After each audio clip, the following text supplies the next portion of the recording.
areas where regional cooperation is necessary. And so the key concept of this conference is addressing interdependencies. The water, energy, food ecosystem nexus is a cross-sectoral perspective that requires response options going beyond traditional sectoral approaches. But at present, interdependency is insufficiently mainstreamed within policies. And more often than not, governments and international organizations tend to deal with water or energy, agriculture, environment in different departments. And while there are considerable overlaps, they often define and implement policies for each sector separately.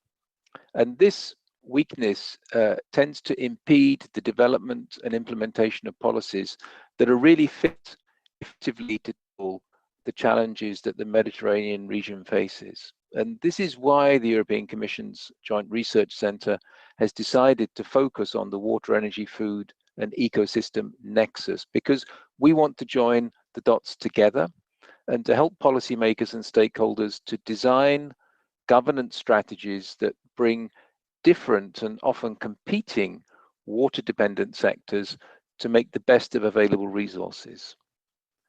And in addressing this strong nexus between water and climate and energy and food, it's essential, we believe, to achieve the objectives of the European Green Deal, because water there is a key element in so many of the actions that we need to take to boost the efficient use of resources, to cut pollution, to provide a fair and healthy and environmentally friendly food system.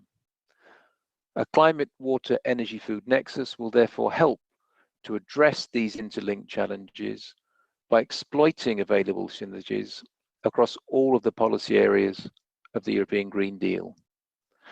We're also convinced that stakeholder engagement is a key driver to strengthen the nexus narrative. And this is one of the reasons why the Union for the Mediterranean, PRIMA, the Cyprus Institute and the European Commission have partnered in the organization of this conference. While we all tend to agree on the beauty of solutions with distant targets, the acceptance of short-term actions is more difficult, which often limits the transition that we need to make from nexus thinking to nexus action. And I'm convinced that learning from best practices and providing evidence-based assessments on the benefits and on the trade-offs of a nexus approach can really help convince policymakers and other actors to adapt their thinking and behavior. So thanks to this conference, we expect to discuss and hopefully agree on workable measures on how to integrate the novel paths in the research and planning of water, energy, food ecosystem supply chains through this collaborative response across the Mediterranean region. And I'm therefore delighted to invite members of the opening panel to share with us their views on the water, energy, food ecosystem nexus in the Mediterranean context. And our panel members are Kostas Kadis, the Minister of Agriculture, Rural Development and Environment of Cyprus. Unfortunately, the Minister couldn't be with us personally today, but he sent a video message and we'll come to that in just a second. We were hoping to have Yasmin Fouad, Minister of Environment of the Arab Republic of Egypt, but unfortunately, at the last minute, she's unable to be with us today. We have Nasser Kamel, the Ambassador, Secretary General of the Union for the Mediterranean. We have my colleague, Jean-Eric Paquet, Director General for the DG for Research and Innovation in the European Commission. And we have Clelia Vassiliou, the Commissioner for the Environment of the Republic of Cyprus. And so I'd now like to turn to the video message of Kostas Kadis, Minister for Agriculture, Rural Development and Environment of Cyprus.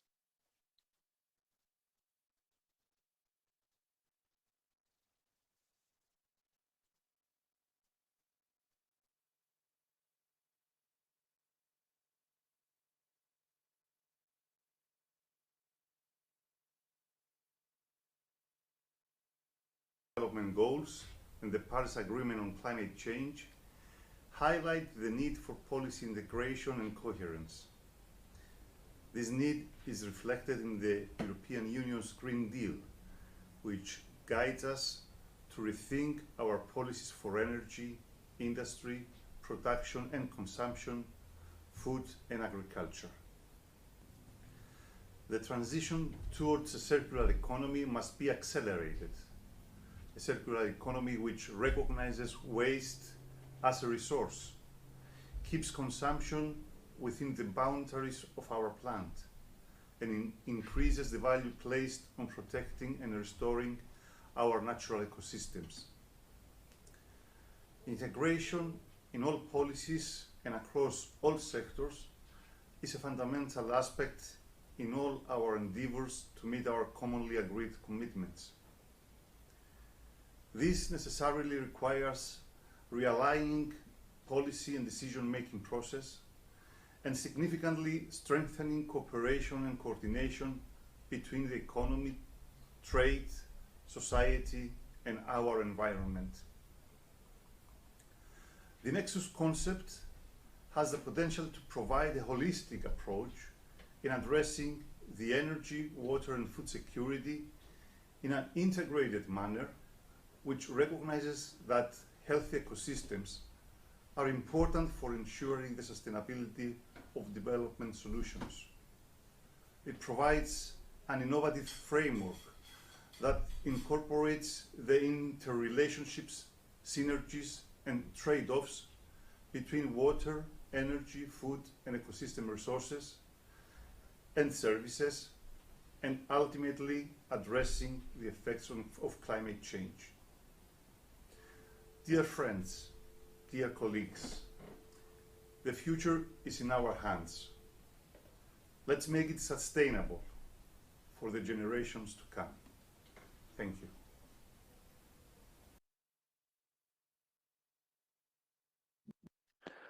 So many thanks, Minister, for the video address. And now it's a pleasure to turn to His Excellency Ambassador Nasser Kamel, Secretary General of the Union for the Mediterranean. Your Excellency, the floor is yours. Well, thank you. Thank you very much. And, I was listening very carefully to your introduction, which really, in a sense, give us the way or the direction of travel we should be pursuing. Dear ministers, dear Director General, ladies and gentlemen, I take this opportunity, of course, to thank you for having me take part in this very essential discussion. As we all know, there is dire warnings that has been expressed and issued in the last years regarding freshwater availability in our region. Our region is already one of the most water scarce regions in the world. We all know that approximately 180 million of about 420 million Mediterranean people only have 1,000 square meters of water per year, which is considered borderline water. More than 20 million Mediterranean people, mainly in the rural area, have actually no access to improved water resource and sanitation services. If we add to that the COVID-19 crisis, which had added an extra layer of complexity to the existing water challenges, the impact of the crisis was felt differently by the Mediterranean countries based on the economic capacity, governance structure, and of course, demographic characteristics. So as we move to the aftermath of the pandemic, we need to be proactive while facing the many challenges of water security and environmental challenges, or I dare say, our climate crisis. I must highlight that this is not something new for us here at the Union for the Mediterranean. Our water agenda has been a very important priority since 2017, when we, and by we I mean our member states, endorsed the Ministerial Declaration of Water in Malta, calling for the development of a water agenda and, what's more important, a financial strategy to go along with.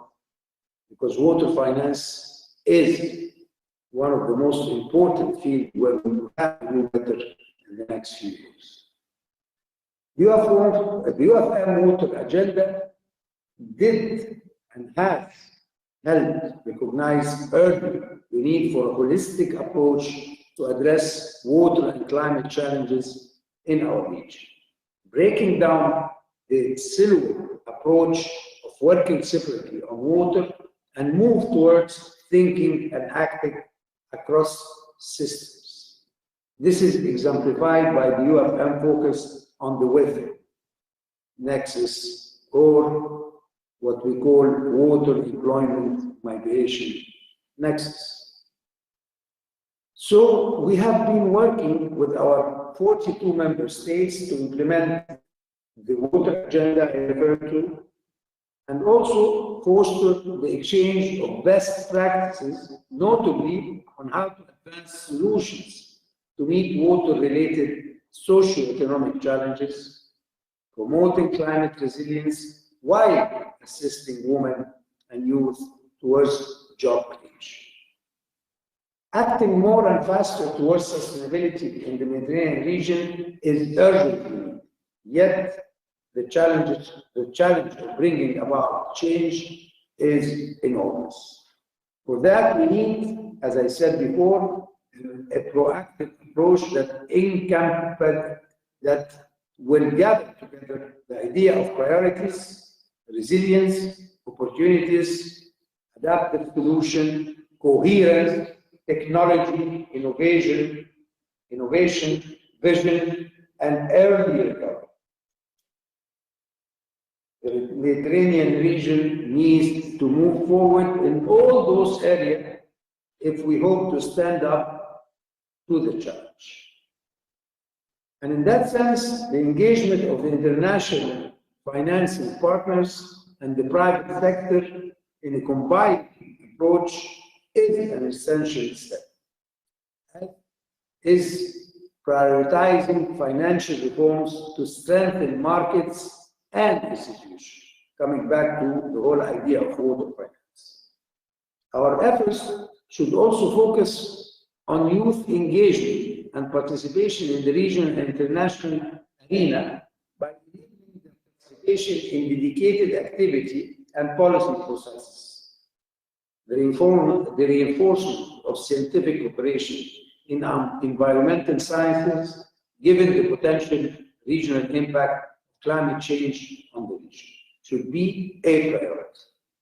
I should encourage student mobility as a vehicle for directing research towards common regional problems. All of those are of paramount importance. To wrap up, I can assure you of our engagement at UFM to continue working towards the implementation of projects and initiatives that have a tangible impact on citizen lives. I wish for this conference all the success it deserves and an excellent conference for all the participants. Thank you for listening. Thank you very much, Ambassador, for your inspiring words. Thank you for being with us today. It's now my pleasure to introduce my colleague, Jean-Eric Paquet, Director General for Research and Innovation in the European Commission. Jean-Eric, you're very welcome, and look forward to hearing your words on the WEFE Nexus concept. Over to you, please. Stephen, thank you very much, Ambassador, colleagues. Good morning, everyone. I mean, indeed, Stephen, in your introduction, I think you set it out very well, and Ambassador Kamel as well. We need to work across policy areas. We need to combine policy areas to find synergies in terms of interventions across these policy areas. And you noted it, Stephen, as well. I think that's sometimes an overlooked point when you work across policy areas, and that applies also to the Sustainable Development Goals. There are trade-offs as well in terms of intervention. So looking at a nexus approach or providing systemic solutions is the way forward in terms of policy making, and is of course in the Joint Research Center, in DG Research and Innovation in the Commission, very much the basis of our science and research endeavors. And I must say, I'm really pleased to say a few words at the opening of the conference, because it is organized with our Mediterranean partners. It's co-organized, I think, with PRIMA as well, the partnership of bringing together 19 Mediterranean countries. And PRIMA, in interaction with its stakeholders, those member states, but also the European Commission, is very much, as the ambassador said, very much focused on this systemic nexus approach, including with a call dedicated to it. And at the end of the conference, John Bell, a director here in DG Research and Innovation, also the Commission representative in PRIMA, will award the PRIMA Nexus Prize. So that's, I think, really going in the right direction. It is, of course, very much a policy process. We need indeed evidence base for that policy process. And this is therefore in the Commission, or at the Union level rather, very much part of the European Green Deal, anchored in the Sustainable Development Goals and aiming at bringing together our ambitious climate objectives 2030 and climate neutrality by 2050 together with the challenges faced by the Mediterranean very acutely, but beyond, on biodiversity loss and environmental and other forms of pollution. So we absolutely need to work across that nexus. It is very much also the logic of the work done under Horizon Europe, which is the latest European framework program. It has now kicked off at scale. Many of you are certainly preparing themselves as institutions or individual scientists to be a part of the rollout of Horizon Europe. And you will have seen that as we prepared the structure of the program, we had to deal with these questions of system solutions. We had to look at that nexus, and we didn't go quite as far as PRIMA was able to do, but we have structured the implementation of applied research, the second pillar of the program, if you want, in a number of clusters which really try to cut across policy areas. So in contrast to the previous framework program, Horizon 2020, which is now running in the end of its course, we don't have a cluster on transport, we don't have a cluster on energy, we don't have a separate intervention cluster on climate, but we have combined those three areas, energy, mobility and climate, in one cluster. And that cluster is working, in fact, hand in hand, really, with another cluster which combines environment, nature, agriculture, environment and water issues also in this systemic approach.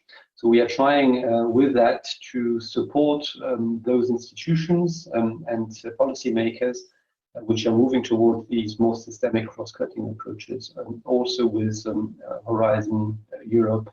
And I think that's certainly one of the added values of a European program, that it allows to explore and implement innovative and systemic approaches. Let me conclude by coming back to what Stephen said at the outset.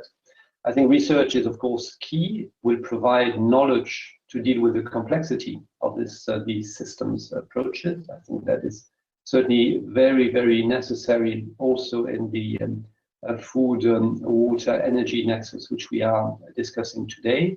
It also provides solutions, both in terms of technologies cutting across, in terms of connecting technologies, which are sometimes sector-based. But I think what will probably be even more important is that research institutions are more and more connected within governments, and that this cross-cutting approach, which I think comes quite natural to many research institutions and scientists, which are very used to multidisciplinary thinking, that this approach then also impacts on the formulation of public policies. And whole of government approaches are certainly identified across the globe as desirable, but are in many cases challenging to put in place. We know that in the Commission, even if we are quite well structured to do that, and I think we are really, with Stephen and many colleagues in the Commission, making a real impact on driving EU policy design with our knowledge and solutions.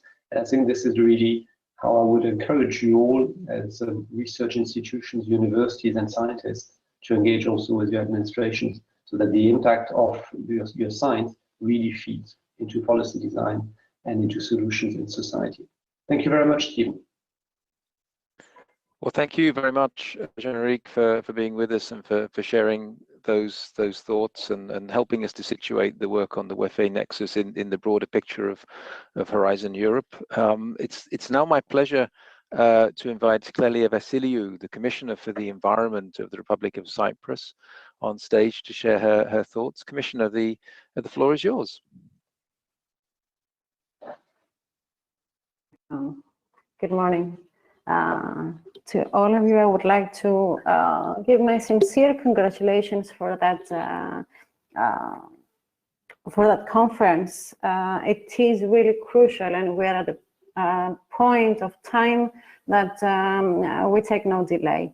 We are in a point where we realize now that we spent so many years in researching without turning the results into the field, to the local communities, and local communities, I believe, that are not that included in our efforts. And now is the time to blend, to create synergies between the academia, the people, and actually work in the field of environment, not just reading about it, not just regulating about it, but implementing on actual basis. And this is the time where we need to act. And I would like to congratulate you for that effort. We are now on this time where we need this holistic approach. As you clearly said at the start, we find many departments, many universities, many organizations trying their best, but it's all in it's partially made, and we need to coordinate our efforts into that aspect. And nature-based solutions, from my point of view, it's our way through. And of course, making sure that the locals in every effort are educated and involved all the way in the way they can understand. Because what we realize in every time we have a conference or we have a meeting, they might pretend that they understand, but maybe we use a language that doesn't come down to them. We need to change the way we talk with the people, and we need to make them realize the need to cooperate and enjoy the results, because we might be talking a language they cannot understand, so they are creating walls in order to resist because they do not understand. Maybe if we try now to explain in a more easier way or more understandable on what they live, because it is a really different way in approaching people living by the sea or people living up in the mountains. It's a total different world, and we need to adjust in the terroir, not only of the land, not only of the use of the land, but for the people personalities as well. The food, the use of water, the way they react into decisions and policy making. We need to understand, and we need to start to feel more on what we need to do, rather than regulating it and deciding what needs to be done. We need to go bottom-up approach, and find proper solutions that will actually make us feel that we're moving on towards nature-based solutions. Decisions and policies are not the same. every ecosystem, every area, every system in every corner of the Mediterranean, it is different, but still the same. Mediterranean faces same threats, but there are different ecosystems, different people. We need to join forces at the same time that we need to have tailor-made solutions. I will not take more of your time. I want to believe that I made my point clear enough. Thank you for your time and all the best for the conference. Well, thank you very much, Commissioner Vassiliou, for your intervention and for sharing your thoughts with us this morning. It's now my pleasure to invite Giovanni De Santi. He's Director in the Joint Research Centre for Sustainable Resources, and really in charge of coordinating all of our work in-house on the WEFE Nexus. And Giovanni is going to present to us the gateway to the Mediterranean. So Giovanni, over to you, please. Thank you, Steve, and good morning. Good morning, everybody, ladies and gentlemen. It's my personal pleasure, to be honest, to be part of this opening session for the very simple reason that I've been myself pushing a lot since more than 2 years to organize this conference. So I should express my thankfulness to all my colleagues which supported this idea, and then of course the contribution we received from other colleagues from RTD, so Research and Innovation, from PRIMA, from Union for Mediterranean, and the Cyprus Institute. So I think that all together we prepare a very nice event. We would have liked, of course, to organize in presence, but as you know, it was not possible. We kept on postponing because of pandemia, but at a certain moment we thought it was much more important to have it now rather than keep on postponing, because we never know the situation, how it will evolve. So first of all, thanks to all of you. I echo what the previous speaker said already. I fully agree that now cross-cutting issue, the interrelation, interlinks among different issues that are by nature connected is absolutely fundamental. And I think we do have now an opportunity. The European Green Deal asks and wants and pushes for this kind of integrated approach, integrated policy. So I do agree that in the past, many policies have been doing just like silos, policy for water, policy for energy, policy for agriculture and food. But now we understood that citizen wants a sustainable solution, real issues, and the real issues, they said, are not via silos, they're connected. So if you do provide them good agricultural solution, which do not take into account the real availability of water, or the real availability of energy, or the affordability of water and energy, it makes no sense. So finally, we are going towards this kind of new era of policies, which should be, of course, also underpinned by a new era of projects of research. And I want to also thank also Commissioner Vassiliou for what she said. We also now shift from words, let me say, to real facts, to real projects. That's why we pointed out to start developing something concretely in the area of Mediterranean, which is a very critical area, because we know for different reasons, environmental, very critical situation. And again, desertification, climate change is not going possibly to help the situation, to improve the situation, politically, social.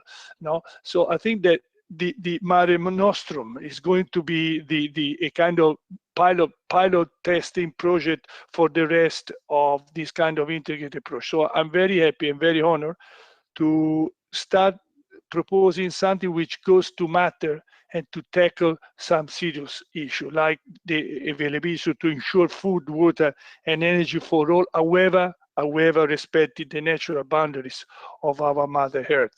So again, we will mix together, from one side, technology. Be careful, there are many new technology that now do exist. We can transform salty water into fresh water, and this is now competitive also from economic point of view to other resources. So we can alleviate, if not solve, the problem of availability of fresh water along the coast, maybe for more than 200 kilometers. We can capture wind and solar to create electricity. And of course, we can also start to grow adapted crops in this very, very solicited area also in the desert. So there are many technology, but the technology should be linked, as also Steve said, to the citizen. We need to involve the citizen. We need to make them part of the decision process and to feel them also part of the solution. Otherwise, they will refuse it. So this event will also look at how to involve different parts of the society, especially the one more exposed to kind of poverty, to the kind of lack of water resources, so the kind of people that are poorest. So this kind of social, technology, and political triangle should come to again to share the knowledge.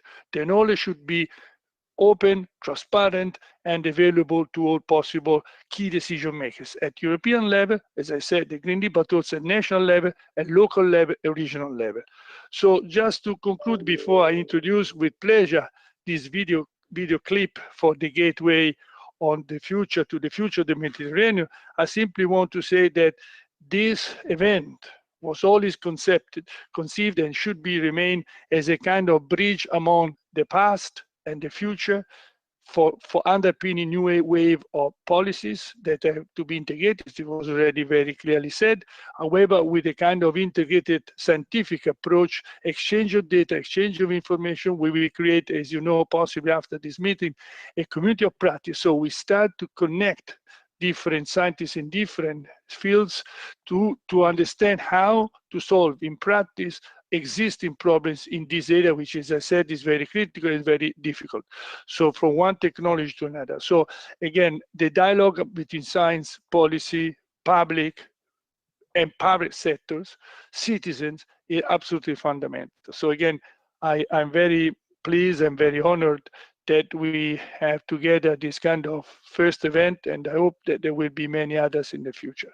So having said that, again, I would like now to invite you to listen to this and to look at this video clip, which is just the gateway to the future of the Mediterranean, which is just going to last 6 minutes, just an introduction, but I think it's just a very impressive synthesis of what we want to look at and how we can look at possible solutions. Thank you.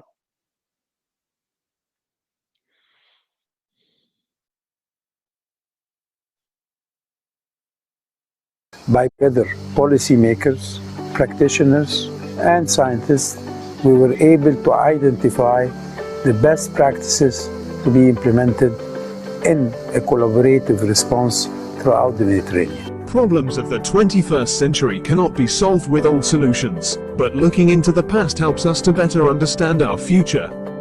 The European Commission and the Union for the Mediterranean, supported by numerous partners, scientists, artists and stakeholders, have created therefore something new. A voyage through space and time. A journey from the past to the future. A connector between people, science, politics and culture. Experience water, energy, food and the environment of the Mediterranean in a new way. Forging a new bond based on the Mediterranean identity. Featuring never seen before artworks, illustrations and paintings. Employing artificial intelligence to bring printed words to life. Engaging with the reader through augmented reality, video clips and audio recordings. A book not only for scientists and politicians, but for everybody. The gateway to the future of the Mediterranean. Discover a new experience, exploring and engaging with the water, energy, food and ecosystem nexus in the Mediterranean. The Mediterranean region future lies on our ability to maintain a good socio-economic situation. Vuole dire sviluppare una nuova cultura di consumo a livello individuale. The chronicle of how people on the shores of the Mediterranean sought fertile land and the surrounding ecosystems influenced the establishment of settlements is the history of humankind itself.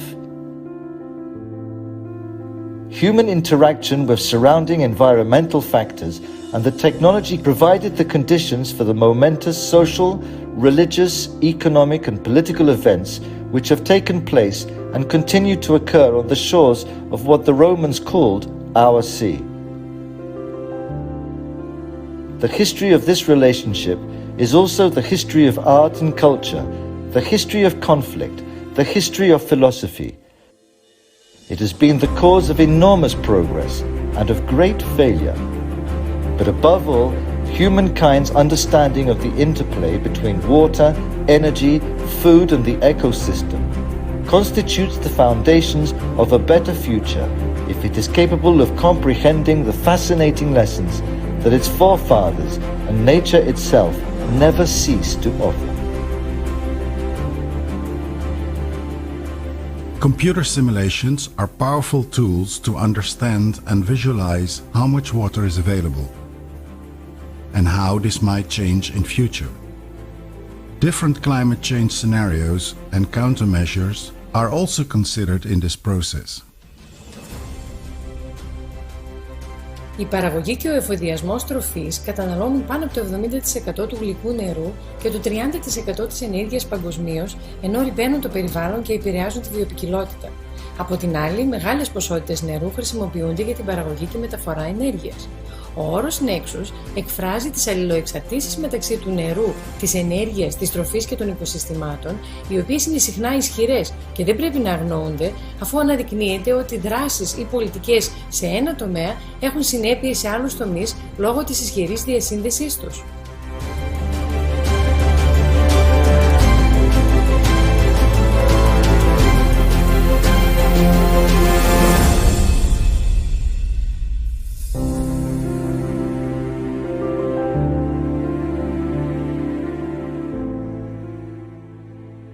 Microalgae can be a substitute for traditional crops, deliver essential ingredients for the cosmetic industry, and are the ideal solution for managing greenhouse gas emissions. Among renewable energy resources, algae have also proven to be a very attractive option to generate biofuel. Those who are most at risk, such as women and the youth, must take a prominent role in creating, implementing, and disseminating initiatives which involve Nexus solutions. It is time for them to step forward. It is women and girls, children and adolescents, the elderly and the poor, who are hit hardest by lack of water and food. It is they who suffer the consequences when sources of energy fail. Therefore, it is essential not only to inform, but also to empower hitherto discriminated groups. All society will benefit from the success of Nexus-based solutions. But the vulnerable have the most to gain as we move towards a more balanced social and economic community based on a healthy environment. Join us in a travel across time and space from the past to the future of the Mediterranean and the water, energy, food ecosystem nexus.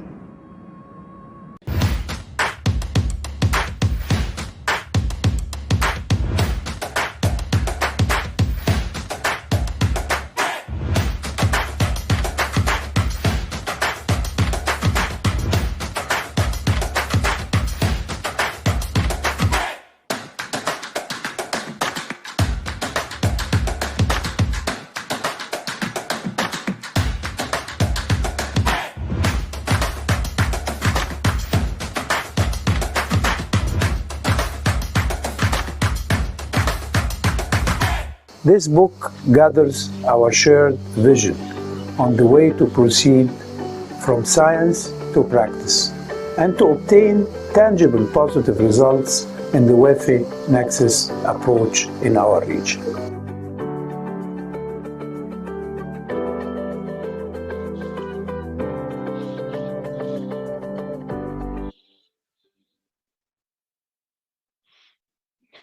Okay. So thanks a lot, Steve. I think that I hope you enjoyed the video and that it did raise your curiosity now to truly venture into the gateway for the future of the Mediterranean. Meanwhile, I can tell you that this is the first time that my director creates this kind of books that speaks and listen, and it will be available in 3 main languages, the 3 languages, official languages of the Union, the Mediterranean. So the English, Arab, and French. The book will be possibly ready for distribution by the end of this year or beginning of next year. So I think that, again, I think we are making step ahead in approaching this kind of very modern and very new way of supporting new wave of policy. And with that, I would like to give you back again the floor, Steve, with my appreciation for your participation. And again, my thankfulness to all the guys, some you saw during the video, that made it possible. Thank you very much. Well, thank you very much, Giovanni, and thanks for sharing that that wonderful video, and really brings the subject matter to life in a very vibrant way. So that brings us to the conclusion of this opening panel. I would like to thank once again all of the panelists for their contributions. I think it's given us some very valuable inputs, some great food for thought for the discussions that we're going to be having now over the next few days. And the video presentation there of the Gateway to the Future of the Mediterranean, I think, also helped us to experience in an interactive way the different examples and some of the issues related to the WEFE Nexus in the Mediterranean. So I think we have important work ahead of us in these 3 days, but we start on strong foundations. And many thanks to the panelists for their insights and for their presence with us today, and their support for the joint efforts that we are making and that we still need to make in taking this important discussion forward. So with that, I would like to wish you very fruitful discussions over the next 3 days at this conference, which we've all been waiting for very impatiently, and now looking forward to taking it forward. Thank you very much, and have a great event. Thank you. Bye-bye.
expertise, and I am chair in Siena of the Center for Interdisciplinary Innovation, which is called Santa Chiara Lab. So we are deeply involved in many initiatives which look at problems in an interdisciplinary way, and so not too far from the Nexus approach.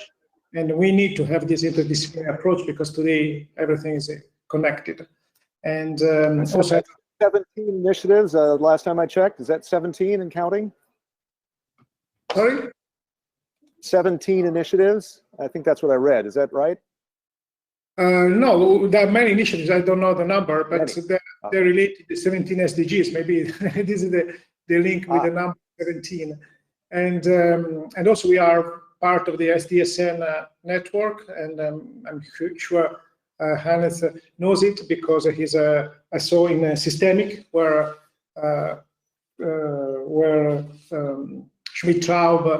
Guido Schmidt-Traub is part of. So I think that you are with him in Systemic.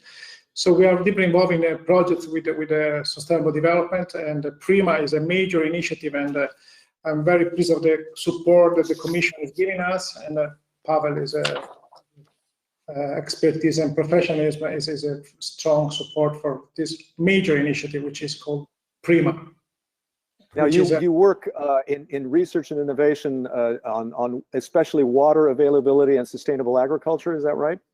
Yeah, this initiative has three main issues. One is sustainable farming, one is efficient use of water in agriculture, and one is food value chains as a lever for regional and national development. But also now we are strongly involved in the WEFE Nexus because we think that you need to put things together. So we have already funded 126 initiatives, projects with more than 160 million euros.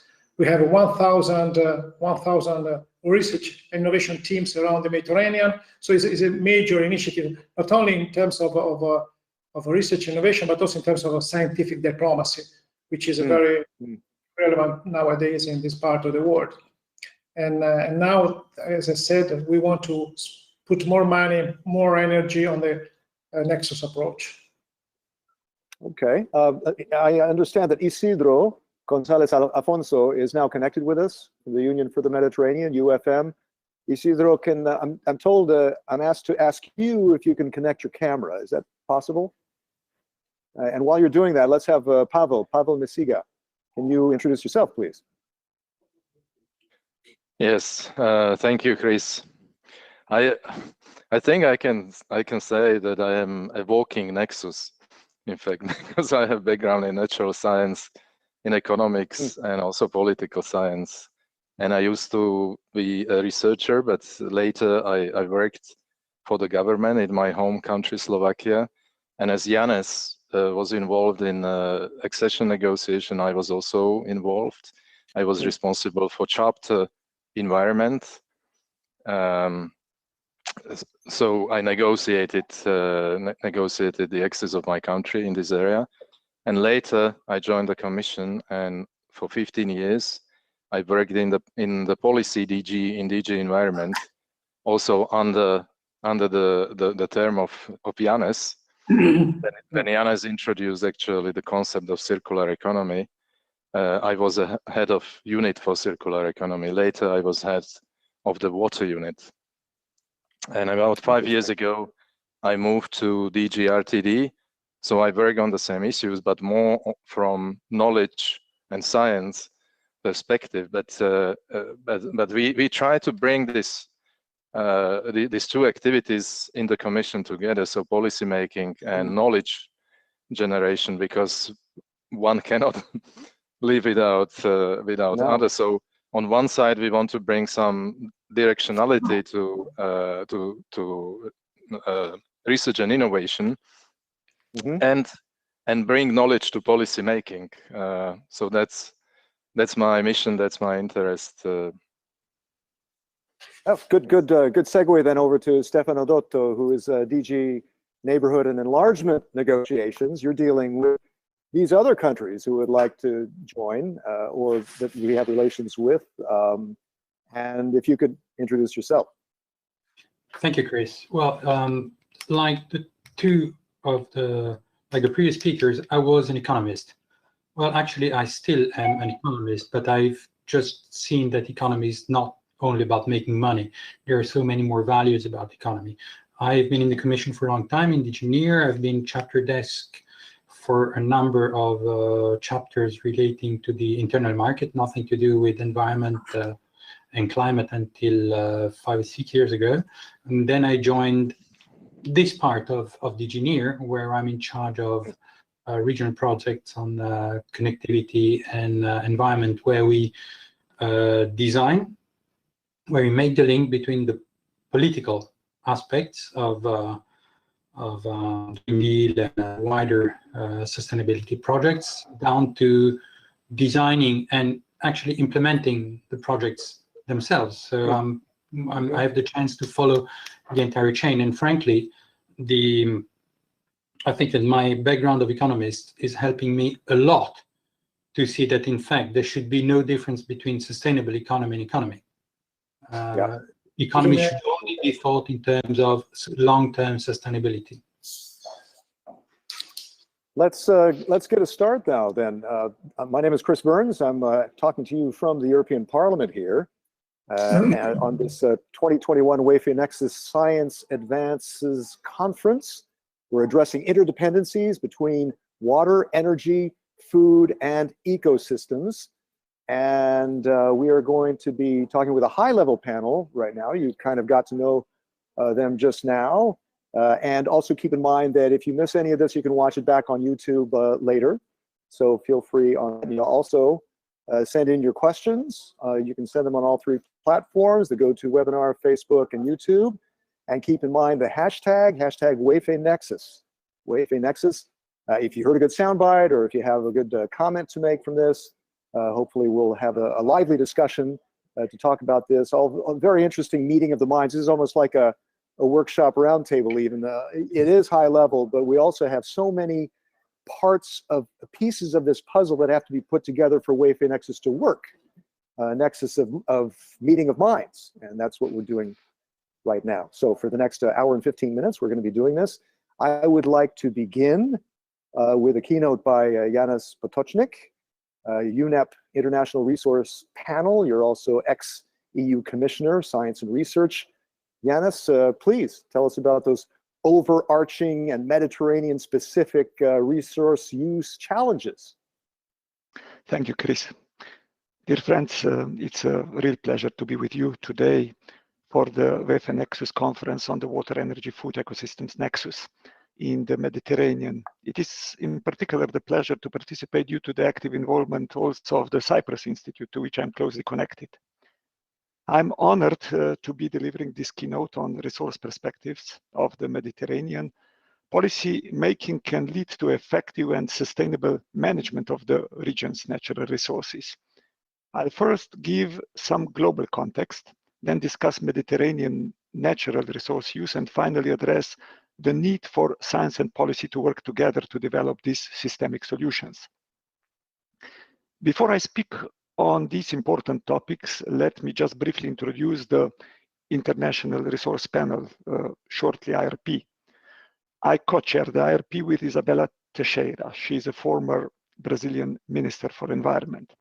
Hosted by UNEP since 2007, we are a panel of up to 40 scientists from all over the world, brought together to consolidate knowledge and produce new insights on the management of natural resources and impacts and solutions.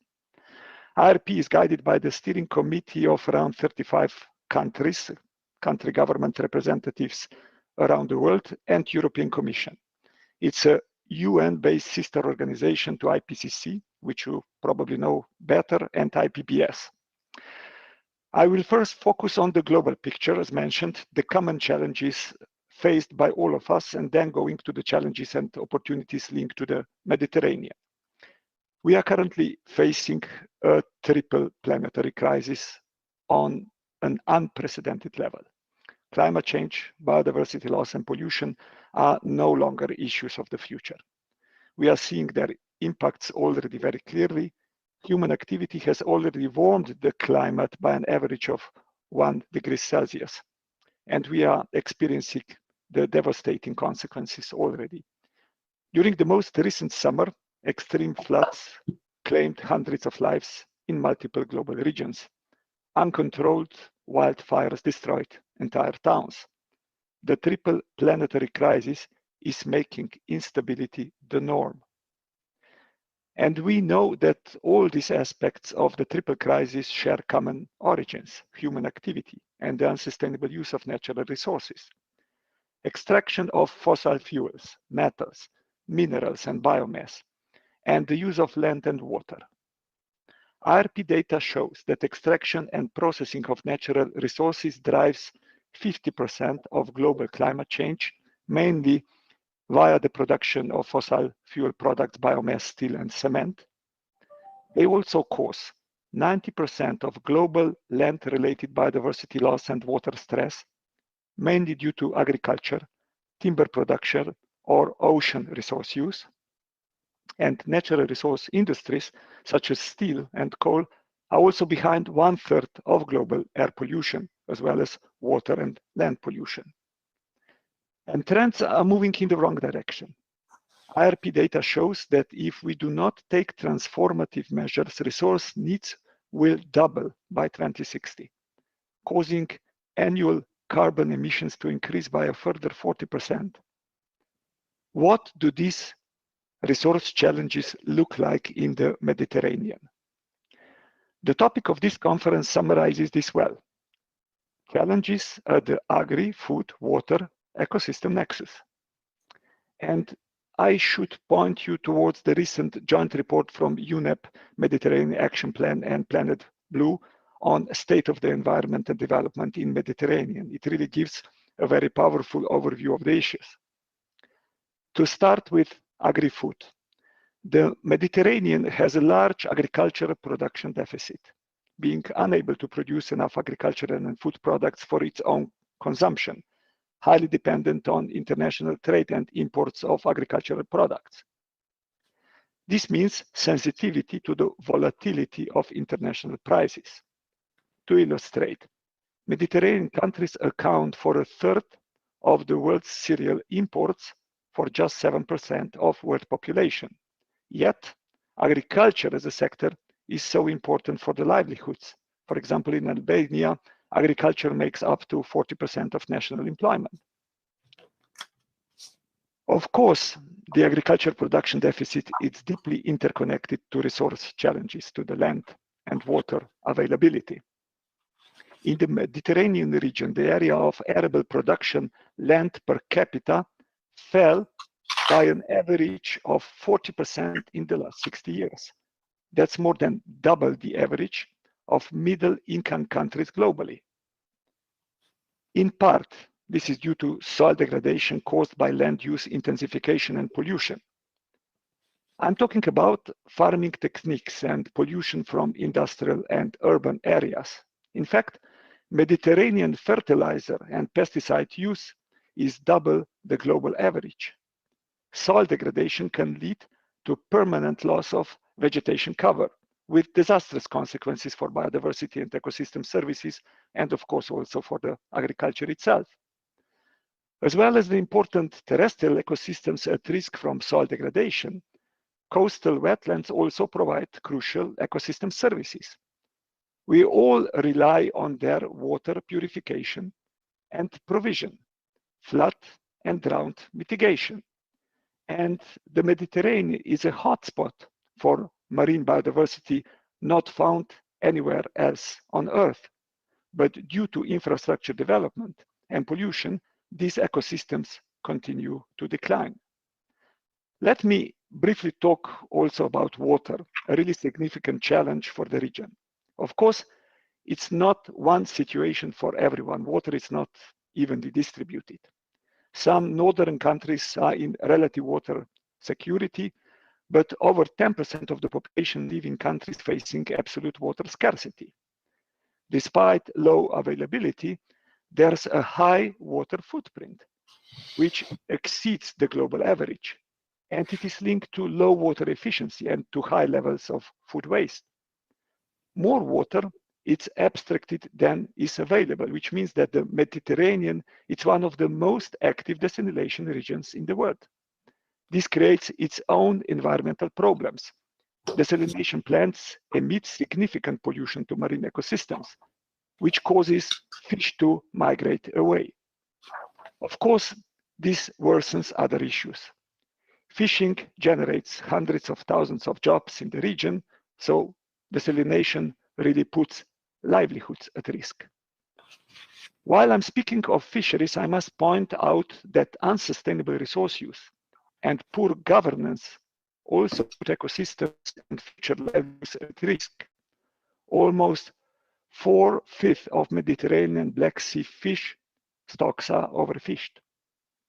And there are socioeconomic issues which multiply natural resource challenges.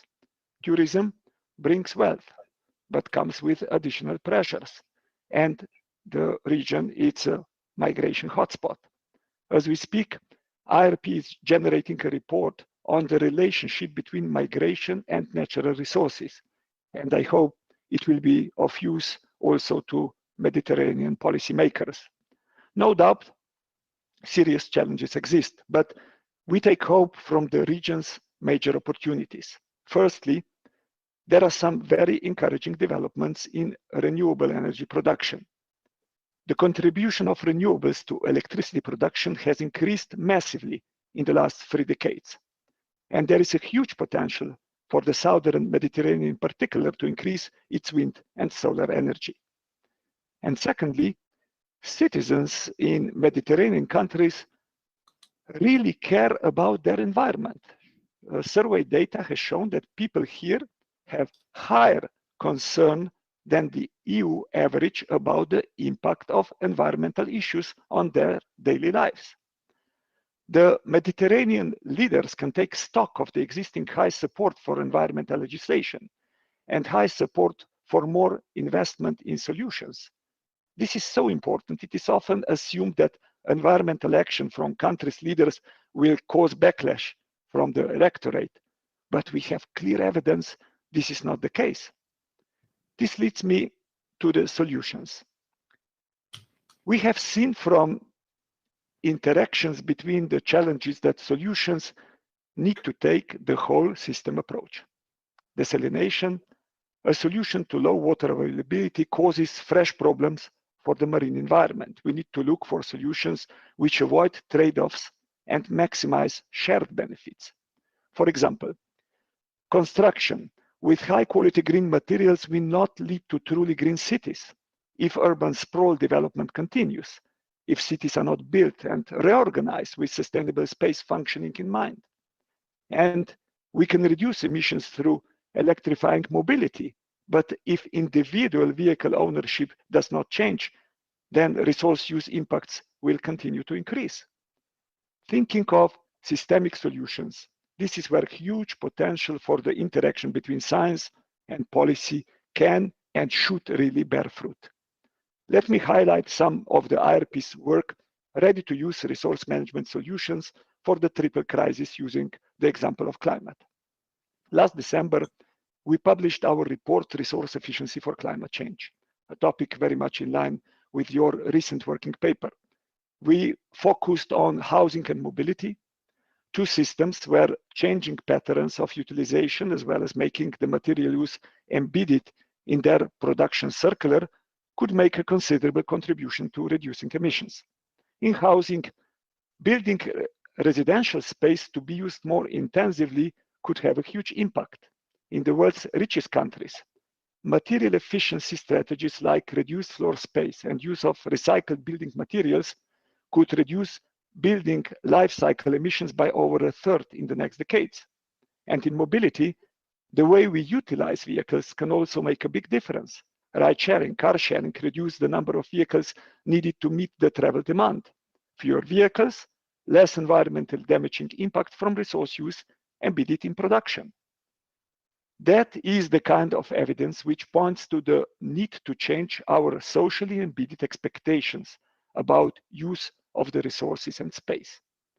Policies incentivizing increased building use intensity, such as relaxing single-family zoning, encouraging public transport and ride sharing, for example, by reserving part of the road for shared rides, can make resource use more sustainable, but also bring other co-benefits. If you build an efficient, shared, and circular transport system, you will not only reduce transport emissions and improve public health, but save tons of steel for private cars, require fewer batteries and critical raw materials, require less energy, and even free the land. In the context of system thinking, let me also point you towards a recent piece of work done by Systemic and the Club of Rome, the System Change Compass. It outlines principles for achieving system change in diverse economic ecosystems, including housing and mobility, but also food and consumer goods based on natural resource management logic. We need to work together to seize the opportunities and build resilient systems based on science and implementing innovative policy solutions. To address the drivers of the Mediterranean's resource use challenges, we need to deeply reconsider and change natural resource use. Often, and that means fundamentally changing our economic systems.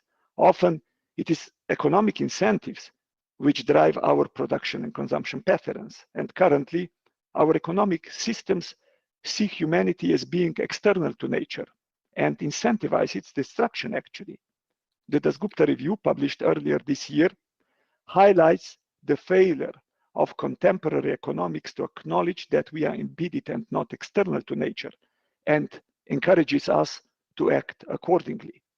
It makes the case for basing economic decisions on an inclusive measure of wealth based on human, produced, and natural capital. Taking natural capital seriously will enable financial flows to be channeled towards the natural resources we want to protect and away from their unsustainable destruction. This will be a future focus of IRP. Our next Global Resource Outlook will really look in detail at economic system change in the context of resource use. Dear friends, to conclude, what would all this mean in policy terms? Redefining consumption from owing to using. Redefining production from mass sales to providing efficient functionalities, human needs. Redefining core economic incentives, such as taxation, subsidies, public procurement, as well as existing financial potential. It would also mean making integrated well-being the objective across the policies, measuring sustainability with a life cycle perspective, harmonizing efforts across all policy areas, and looking at innovation in categories of economic ecosystems that provide societal functions rather than in categories of production sectors. It all starts with understanding that for the first time in human history, we face the emergence of single, tightly coupled human socio-ecological system of planetary scope. We are more interconnected and interdependent than ever, and our individual and collective responsibility has thus enormously increased. Sharing sovereignty, which means cooperating more, joining our forces, and coming together as scientists and policymakers to find systemic solutions is the best and actually the only reasonable way to manage our collective future. And we humans are supposed to be reasonable and intelligent, aren't we? I wish you a very successful conference, and thank you again for inviting me to speak. And yes, sincere apologies also that I will have to leave soon due to another event I have to attend. Back to you, Chris. Yanis, thank you so much. And it's quite, you're throwing down the gauntlet to all of us to try to come up with, talk about solutions and how we can work together on life cycle perspective, that we need green construction, electric mobility, shared mobility, smarter agriculture. It's a long wish list, but we have to talk about how we can make this happen across the Mediterranean. We're all in it together, as you say. Let's talk about that. What can research and innovation partnerships do to raise awareness and put into action this WEFE Nexus in the Mediterranean region. Let's talk to Angelo Ricaboni of the Prima Foundation. Angelo, please. Thank you, Chris, and thank you, Janet, for your presentation, which really highlighted which are the challenges of the Mediterranean. I would like to add on top of it that we need also to ensure that farmers are the center of the food systems, can have a fair rate of return.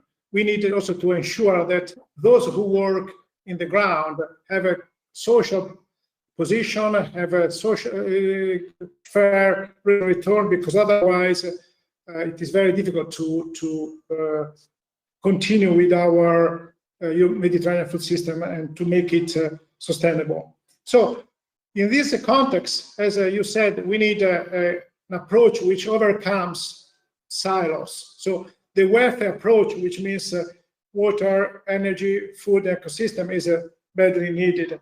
And the point from our perspective, which is the perspective of innovation, what we can say is that that approach is very important, but very difficult to implement. So we need to work hard in order to make it clear that that is a very important solution to be in a Nexus approach, and that innovation can be fundamental in this Nexus approach, because we need not only look at different dimensions altogether, but we need to find innovations which are able to deal with all the four parts that we have mentioned. Researchers and innovators have been working for a long time in a vertical way.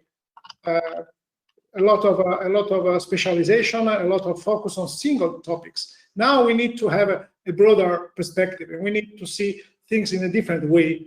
So we need to give a clear example, and we need a vision. This is the reason why I think this conference is so important, because we have major actors like the European Commission, like UFM, which say we need a vision, we need to look at things in a different way. So that is extremely important.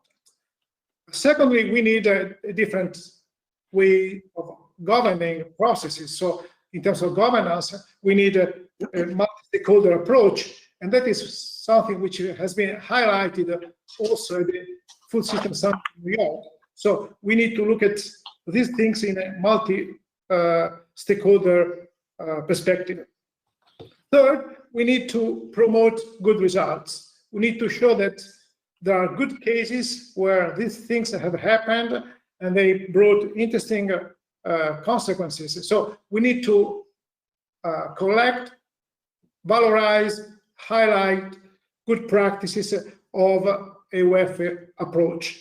So we as Prima, we are working on it, and we are, first of all, we are based upon the principle of equal footing, which means that countries from all over the Mediterranean, we are 19 countries, 11 from the north, 8 from the south. We work together according to the principle of equal footing, which is at the basis of it. So we need to go in this direction, and we, as I say later, probably, we have already launched calls in these terms. We have 129 projects already funded, and in recent years, we have 17 of them according to the WEFE perspective, and we will go in this direction more and more in the future. And I think also that the community of practice goes in the right direction, so I'm very pleased that as an outcome of this meeting, we are also working on this issue of a community of practice. Chris, I will Angelo, stop. can I just ask you a little bit more about those 17 projects? Because I see in the notes that I have, they address the Nexus WEFE at different angles with 136 beneficiaries with a total allocated budget of around 22 million euros spread over 16 participating states across the Mediterranean region. Can you give us one example of that?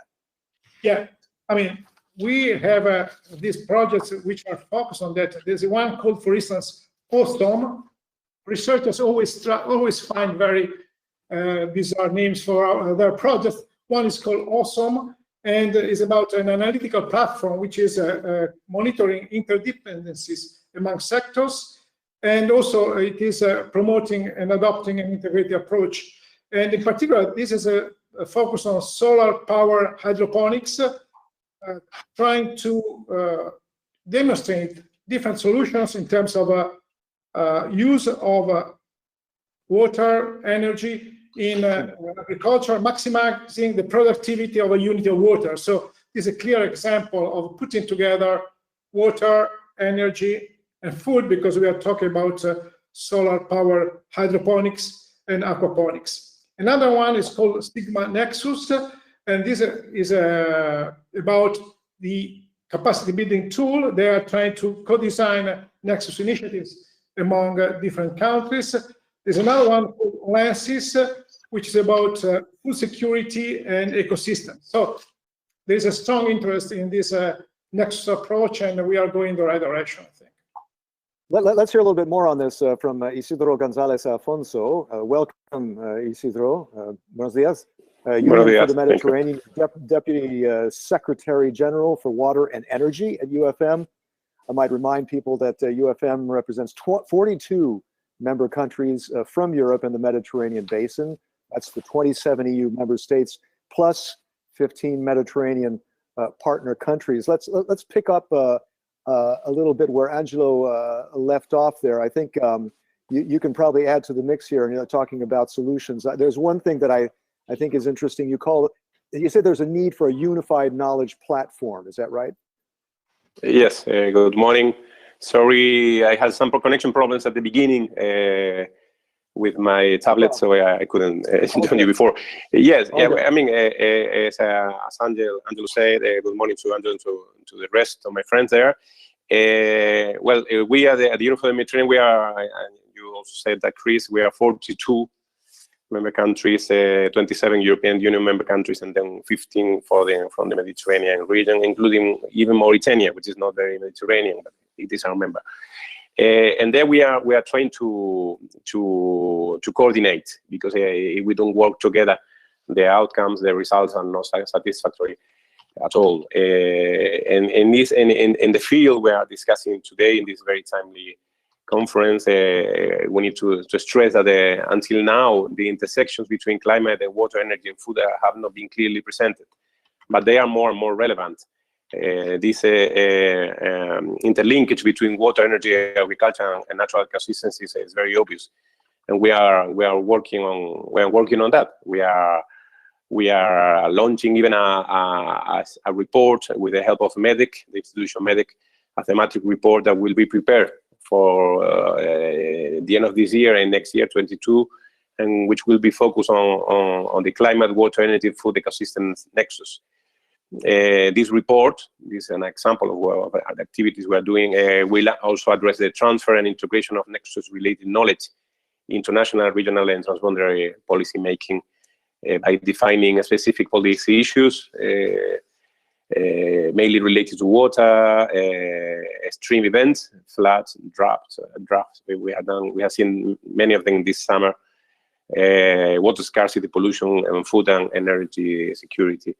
So there is a lot of activities, a lot of things that we can do, and we at the Union for the Mediterranean, being the only fully Mediterranean or Euro-Mediterranean organization, we are in a good position to coordinate, to do this coordination role, which is so relevant in order to be effective. Isidro, you mentioned in the notes that I've seen that you're calling for knowledge transfer. You just talked about transfer for practical operational targets. Is that something that's in your study, in your upcoming report? Maybe you can give us a sneak peek. What is an example of an operational target you would like to see?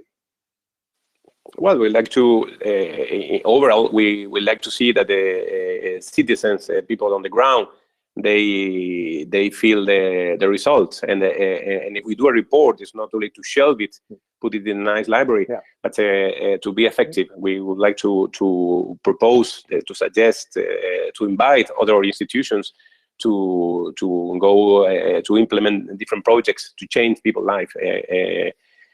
Because when we alert about this, or we highlight this nexus between water, climate, energy, and food, we need to change. Coming for instance, for food, not talking about food, we need to change as soon as possible the way of consuming, the way of producing food. We have to make a quick transition to a sustainable way of producing and consuming food, which is things have to change dramatically, because the situation is now there is we have managed to raise awareness to all the population in the Mediterranean about the need to change, to move to a circular, sustainable economic system, and this includes sustainability in all fields, in the water use, in the energy use, the use of energy in food consumption and production. So that means getting people involved. Everybody, we're all in it together. I think what you're saying is it's not just from the top down; it's from the bottom up as well. That we need that kind of participation, even by the general public. And for those watching, please do send in your questions through the chat. We'd like to get to them as soon as possible. But in the meantime, Pavel Misiga, Head of Unit, DG Research and Innovation at the European Commission. Pavel, how can you add to that mix? Maybe you said that there is a disconnect between science, knowledge, and policy governance and economy with entrepreneurs. How can this, what we're talking about now, bring those together into that nexus? Yes, thank you for the floor. It's a great challenge, because we are speaking about transformation of our society.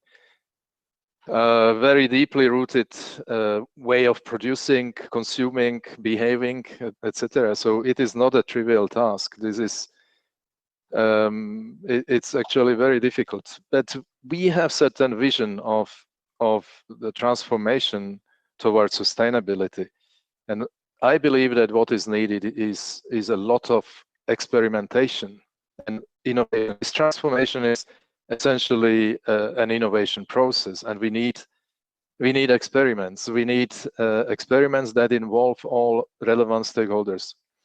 So this is what we try to do in European Commission, in DG Research and Innovation, to support such innovations and experimentation and demonstrations of solutions, systemic solutions. So we are kind of moving from dealing with little problems. We know that there are many problems that have to be solved, but we already have a lot of solutions. We know a lot about interdependencies and trade-offs between, for example, these four thematic areas or sectors, or WEFE sectors. We know a lot of solutions that have been tested at small scale, at a kind of laboratory level or low technology readiness level projects. What we need now is to bring them together and demonstrate solutions, systemic solutions at larger scale. And we need this to create a critical mass of these demonstrators, so that the market, the society starts to change slowly, because suddenly we see that these disruptive projects, these projects that deal with things differently, that they have many benefits, and people become convinced that they can repeat this project. So it is very important that the innovation policy moves in this direction, and Prima Foundation is one example when we are applying this approach in very concrete way. I meant to ask you with it, so that following up on that, the tools and methods to connect those different parts of the solution. I guess Prima is one example. Are there other examples that you can mention as far as tools and methods? Well, the support to innovation, the support to demonstrations, close to market, close to real situation, is one thing. The other thing that what is very important is incentives, and Jan has mentioned incentives actually, and it is very important that that policymakers think about that, how to incentivize different actors to move in certain direction. And there are many types of incentives. It doesn't necessarily economic incentives. There there are many incentives that of different kind of reputational, kind of social norm, behavioral incentives. So it is important that that we create incentives that will stimulate different actors to act together, to find solutions together, implement those solutions. It is mainly a responsibility of policymakers. So this is why I emphasize the role of governance and innovation in governance, so that we can trigger, we can stimulate these changes that we want to see. Another change that we need, in my view, is bringing together scientists and practitioners, be it entrepreneurs in the private sector or policymakers in governance systems, because we still see that they work a kind of two apart, dealing with living in their own communities, speaking a different language, having different objectives, but in our field, in innovation, when we see that the stakeholders meet and have meaningful discussion, that we see amazing results, much more effective and surprising. So we have to bring this. And again, I believe that innovation project, large-scale demonstrations, are key to that, so that everybody sees their part and role in such demonstration projects. Scientists bringing scientific solutions, technological solutions, but also entrepreneurs, because they see the opportunities, creation of markets for them, etc., and policymakers to be better public servants, basically, to solve problems. Yeah. So as far as entrepreneurs, and you talk about also incentives, what role can EU research and innovation funds play in all of this as an incentive, as maybe perhaps a bit of risk sharing? Absolutely. Risk is very important for entrepreneurs and also for investors who actually fund entrepreneurs. So we can do a lot to cover risk by taking certain risky element from innovation under public responsibility. Either we fund projects that address certain and remove risk in terms of testing solutions, testing technologies. We can also de-risk investment through a specific instrument, and we experiment with such instruments to make risk for investors, very high risk from innovation, to reduce it by taking the first loss from project that may fail. I think when I speak about experimentation, we have to accept that some project will also fail and some initiative will fail, but majority will go ahead and find solutions. So we have to accept that we can fail in individual cases and take the risk and invest in that and accept that loss, because the majority will succeed. I might add, I'm talking to you from the European Parliament here, and the members of Parliament a few months ago voted that this is a climate emergency we're dealing with. Stefano Dotto, team leader for climate and environment in the South Mediterranean at DG NEAR. Stefano, how do you add to this as far as what action needs to be taken, what the priority is for the European Commission? Thank you, Chris. Well, I'm sorry, I'm not going to take. Why are they calling me now? I don't know. Okay. Well, the priorities Commission for the very near future are defined by the Green Deal. And we're adopting a package of, I think, 55 legal acts and counting. And of course, our priorities are broadly to reach zero net emission, zero pollution in the long run. And of course, water is a critical area water. Can I just maybe come back on what Pavel just said about we risk to fail? Of course we risk to fail, but that's a clever way to use public money, and this is what we're doing here. I'd like to draw your attention on the fact that we work often with demo projects. Professor Riccaboni also hinted to innovation, trying things. Yes, we do that. We even recently launched a call for proposals on demo projects where we tried to have innovative solutions to water efficiency, just how to make the best of the resource available. And we are going to disseminate the results of this project through the UFM platforms, for instance.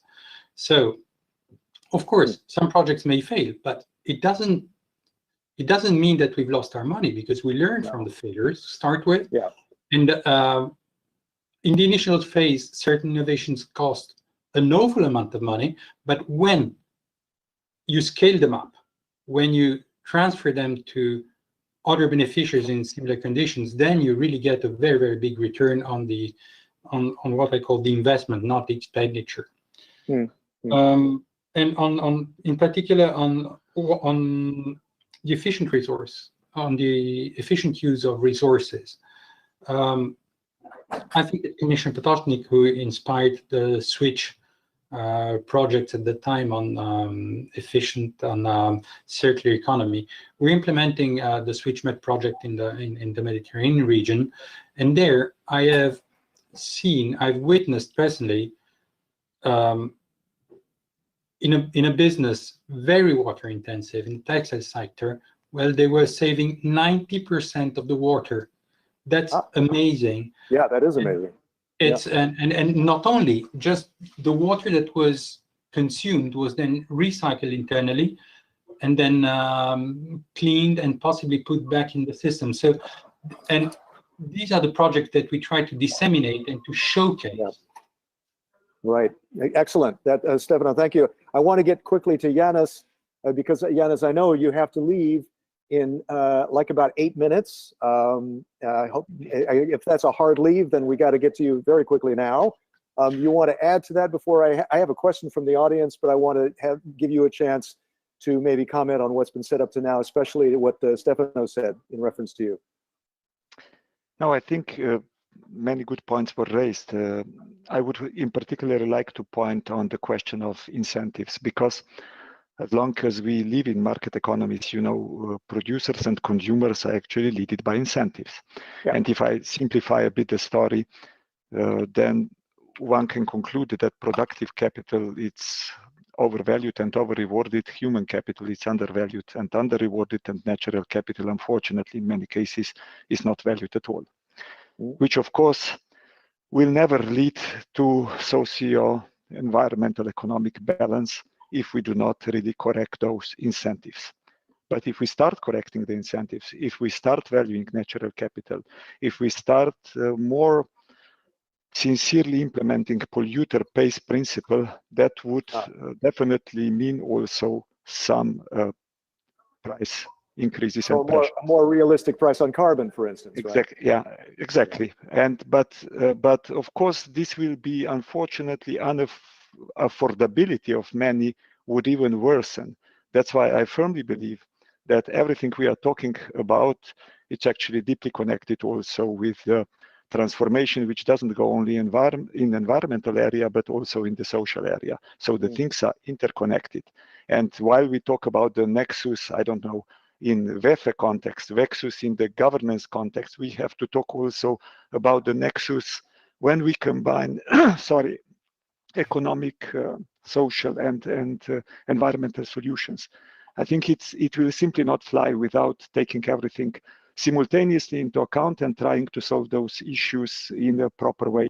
If you go too much one direction, you simply create new lock-ins, and lock-ins have cost us so much because anybody who has an interest is, of course, trying to defend the interest. And if you create anything which it's a major trade-off for the future, then you have the problem, which is simply going from one type of a problem to another type of the problem.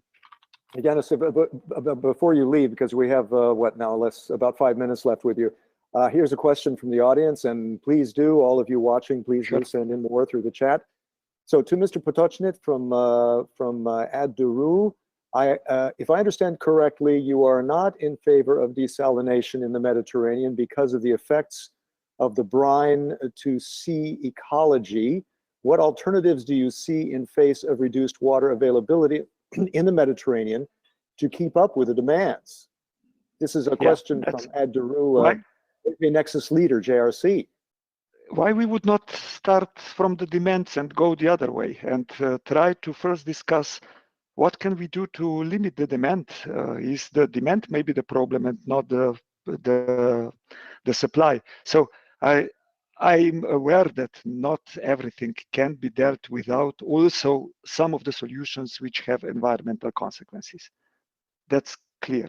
But I think that too many times we lock our thinking into like it would be absolutely necessary that some things are like they are. The whole philosophy which I try to push via the circular economy thinking is we don't need car, we need mobility, we don't need light bulbs, we need light. You don't need the chair on which you are sitting, you need to sit. You don't need CDs, you need to listen to the music. Thank God here we have already far enough that we have introduced that kind of concept in our lives. So all that brings the materialization.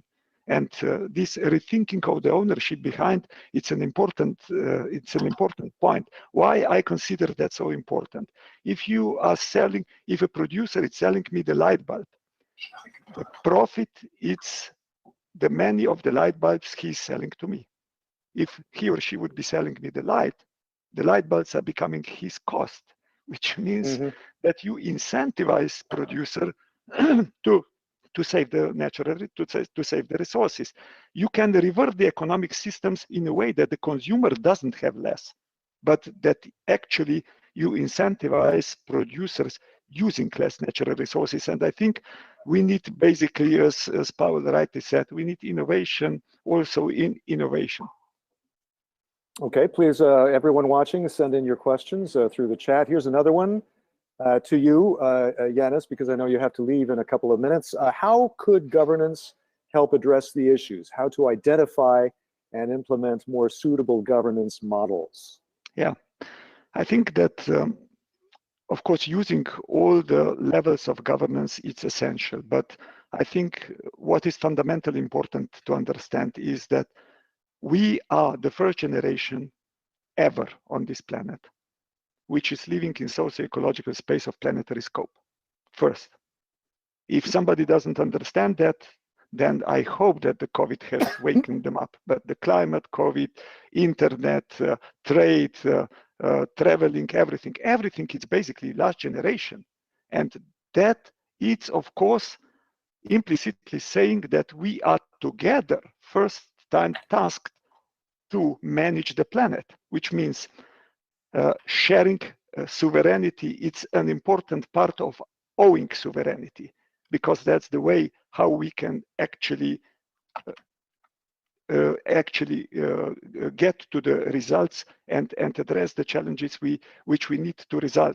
But of course, when I talk about those issues, for me, it's as much important that you also take the responsibility, take the opportunities, for example, on the cities level, because cities have two interesting things which needs to be taken into account. First of all, the governance in cities is it's less dependent on the decisions of the governments or global decisions, because if you have a good mayor, it can do a lot.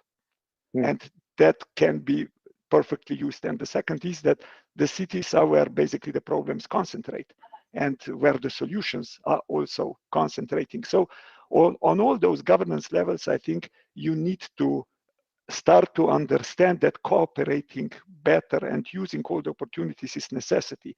But I think it's essential that we point that these trends needs to be, this is actually global challenge. And that's why I have considered European Green Deal as such an important breakthrough, because it's actually pointing the first time on such a political level to the very clear direction, which is saying, okay, future economic development, it's not in contradiction with preserving ecosystems, with protecting environment. On the contrary, it's actually based on the condition that we will do that. And that is essential to understand. Yanis Potočnik, UNEP International Resource Panel. Thank you so much. I know you have to move on, so thank you so much for having joined us. For all of those who don't know, you are an ex-EU Commissioner for Science and Research, so obviously the guy to talk to. And thank you so much for your keynote as well. We'll speak to you soon, I hope. Thank you, and take care, all of you. Thank you, Yanis. Let's move on to some other questions. Angelo, I'd like to get to you. Angelo Ricaboni, the chairman of the Prima Foundation. I'd like to ask you, what from what you've heard up to now, because you were the second speaker after the keynote by Yanis. What are your feelings now after what you've heard so far?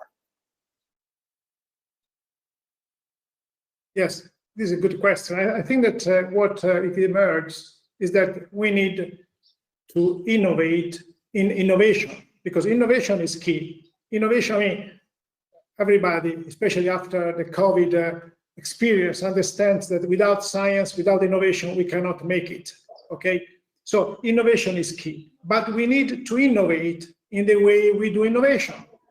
WEFE is a completely new way of looking at problems and solutions. But also, as it was said before, we need to do something which might fail. So we need to take into consideration that we need to help innovators and researchers to support the risk, which is a very important issue that we have not given a lot of attention so far. That's actually a good something to send out on the hashtag WEFE Nexus. That, about supporting the risk to fail. That's part of what we need to do, right? Yeah. But third, and I'm really keen on it, we need to put together researchers and practitioners and businesses. We've been working on it for 30 years. It is very difficult. It has always been very difficult. So if we really want to go ahead, I think that this third point is very, very relevant. So we need to find new solutions to do it. For instance, I'm sure that we need to create new professional figures able to talk to innovators, science, and business. So we need to find new ways to connect the two worlds. And without it, everything will be very, very difficult. Even in a program like PRIMA, which is the most ambitious and the most important program ever launched in the Mediterranean on food systems with a budget of €500 million, I admit that it's not easy to talk to business. So I think that is a key point that we need to work on. Now we are, on the edge of a new strategic agenda for many organizations in the Mediterranean, UFM, but also PRIMA. So I'm sure that we will put at the center of our strategic agenda these 3 points, in particular the last point. Okay, let me move on to Pavel Misiga. Did you have something else to say? Sorry. Just to say that this is the reason why I like the project of the community of practice that they are working on in this venue, because the community of practice is a good solution for this purpose. Back to you, Chris. Okay, question to Pavel Misiga. Here's a question from Shmuel Yerushalayim. I don't know, let's see, hang on. I want to ask the panelists of this discussion, very important question. How, according to your opinion, are we able to be built true regional cooperation for more effective performance of plans to construction of renewable infrastructures and resolving of problems of food and water security, especially on the background of permanent unceasing climate crisis? about this, I guess, regional cooperation. That's the key, right? Pavel? Well, regional cooperation is one element. I would like to refer back to what Yanis actually said, that we have to understand what is the balance between natural and socioeconomic system, and to find a sustainable and balanced state between them in each region.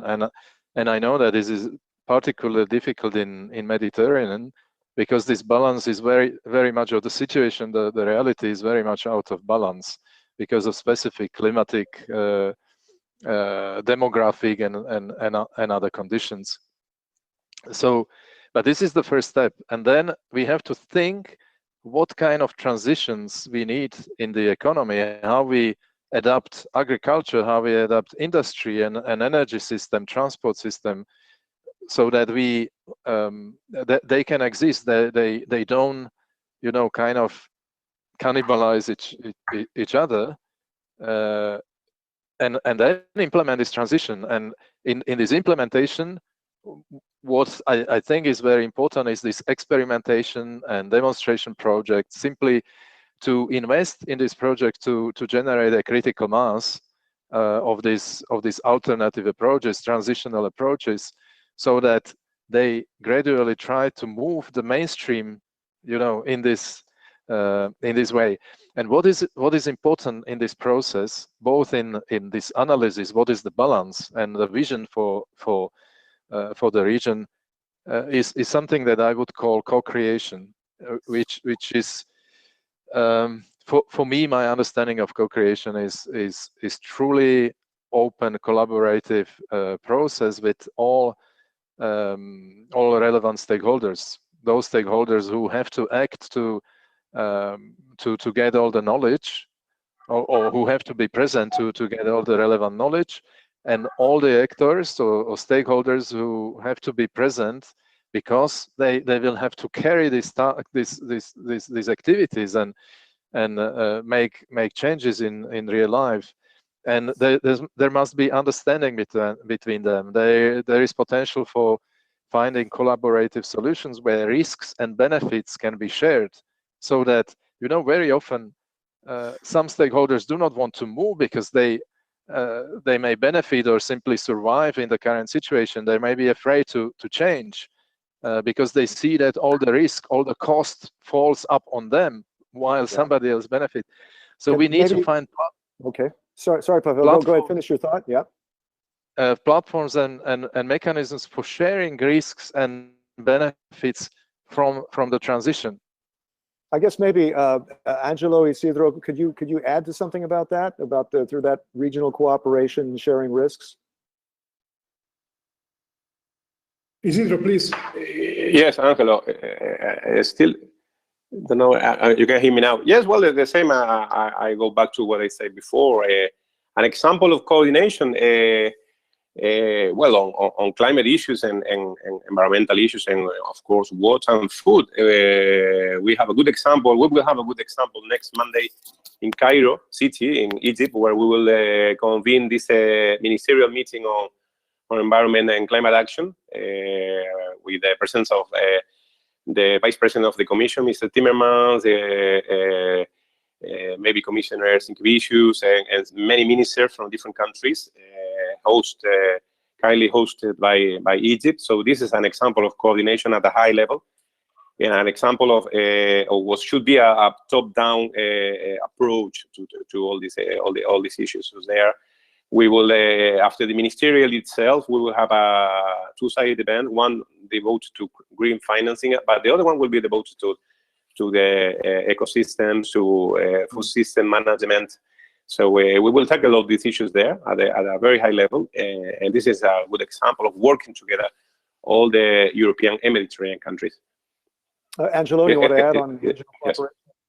Yeah, just to say that I completely agree with Pavel, and just to give you an example of what is going on now, there are these initiatives called living labs and lighthouses, which are centers in the case of living labs, or farms in the case of lighthouses, where you put together various actors and they work in a spirit of co-creation.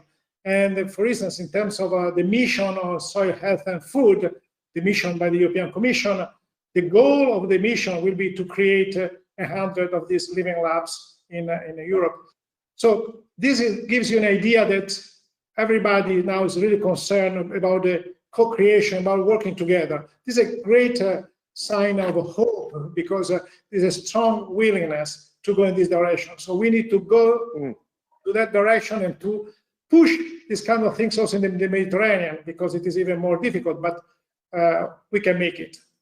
I have another question coming in, and please, for all of you watching, please do send in more questions via the chat. We have another 20 minutes left.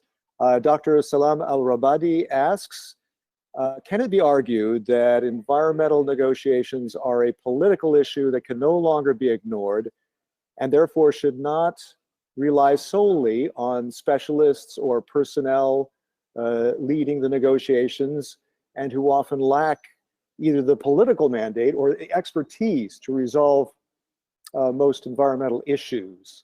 Maybe Stefano, would you like to mention, to answer that? Well, yes, but I don't think this is enough as an answer. Well, in fact, Isidro mentioned the ministerial meeting that we're having next week.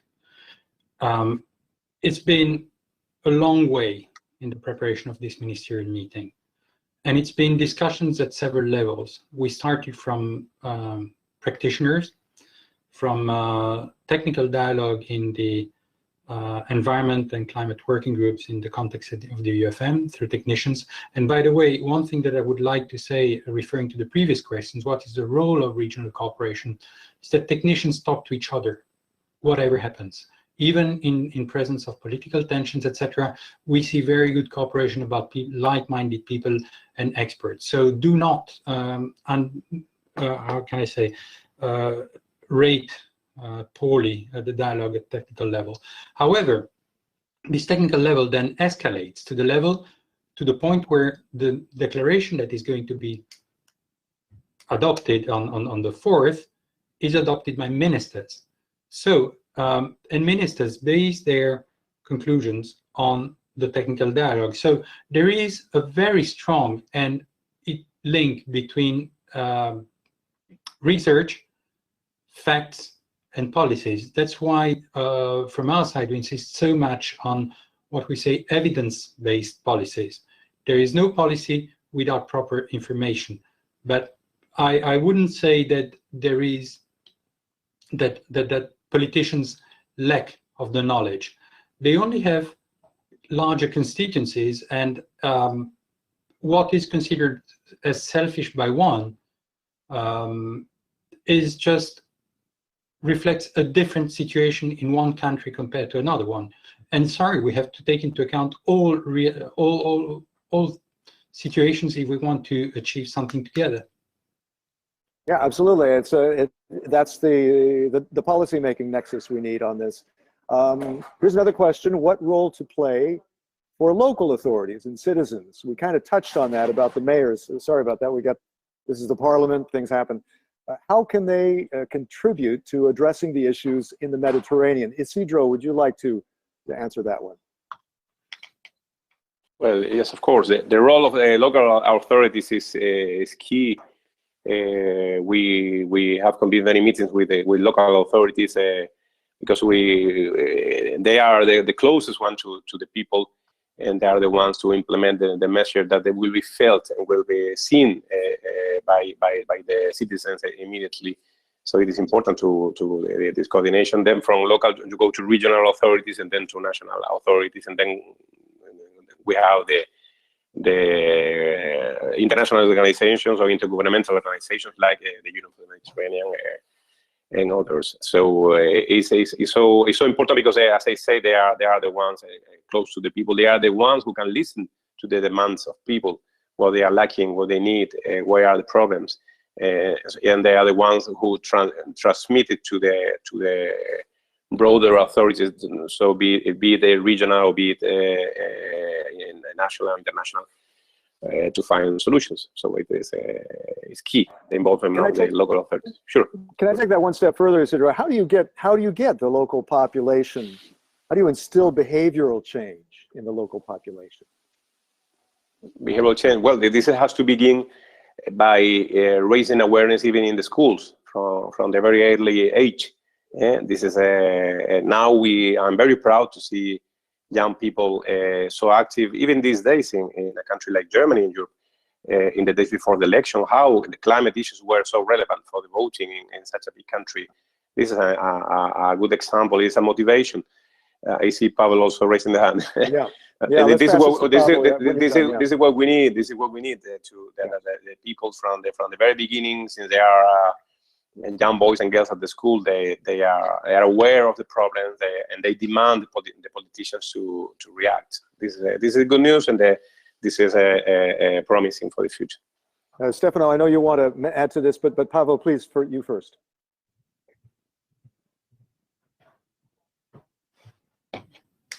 You need to turn your mic on, Pavel.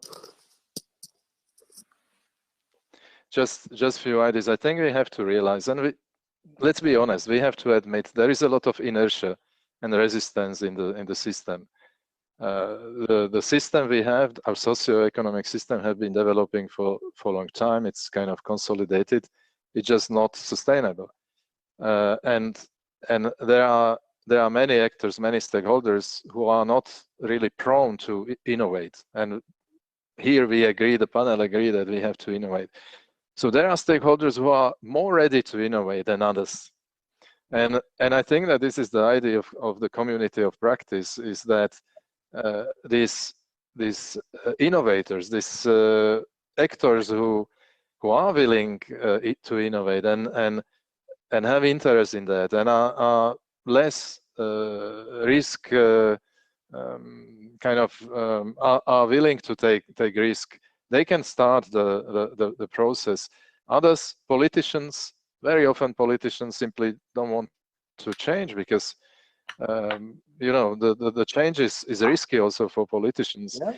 Very often established industry doesn't want to change because they control the market, they have market power, etc., etc. So it is small innovative companies that want change because they want new markets with new products, new services, etc. So what we have to do is to start this process with the community of practice, with all those willing, and everybody may have different motivations. Scientists simply want to be there because they know that there is a problem. Some entrepreneurs want to be there because they know that they can find new markets or new profit or whatever. Some public institutions want to be in that process because they are responsible for solving the problem. So these are the willing, these are those who are prepared to enter. And very often local authorities may be those willing to innovate or experiment because they may deal with smaller scale problem, but also they may have freedom to do certain things. They may have contact to local constituencies, that want this change, etc. So very often local and regional authorities are more flexible and more innovative than the national administration. So this is why they are important innovation partners. The potential for the Nexus coalition of the willing, right? Stefano, you wanted to add more on local, thinking global, acting local, right? Correct, absolutely. Pavel is absolutely right. You have great innovators among local authorities, also in particular in the Mediterranean region. Why? Maybe because they're close to their population, because there's a young population and which is aware and very sensitive to climate and environmental issues. We have a great cooperation with local authorities in the countries, and many of them have joined the Covenant of Mayors, where literally hundreds of local authorities and municipalities have joined this covenant by committing to go beyond the national determined contributions of their country. There are municipalities, for instance, in Tunisia, who have zero climate impact objective by 2030, if not before. So things are happening. And there is one issue. There is a problem of funding. They need funds. So we have tried something. I hope it's going to work. We've started a project where we are putting a small amount of EU grants where that local authorities, in certain cases it will be municipalities, in others it will be governorates, whatever. It depends on how the country is organized. And they will use these funds as a base to start attracting more investment to realize climate-related investments. This project is working. Like seed money, almost like seed money, right?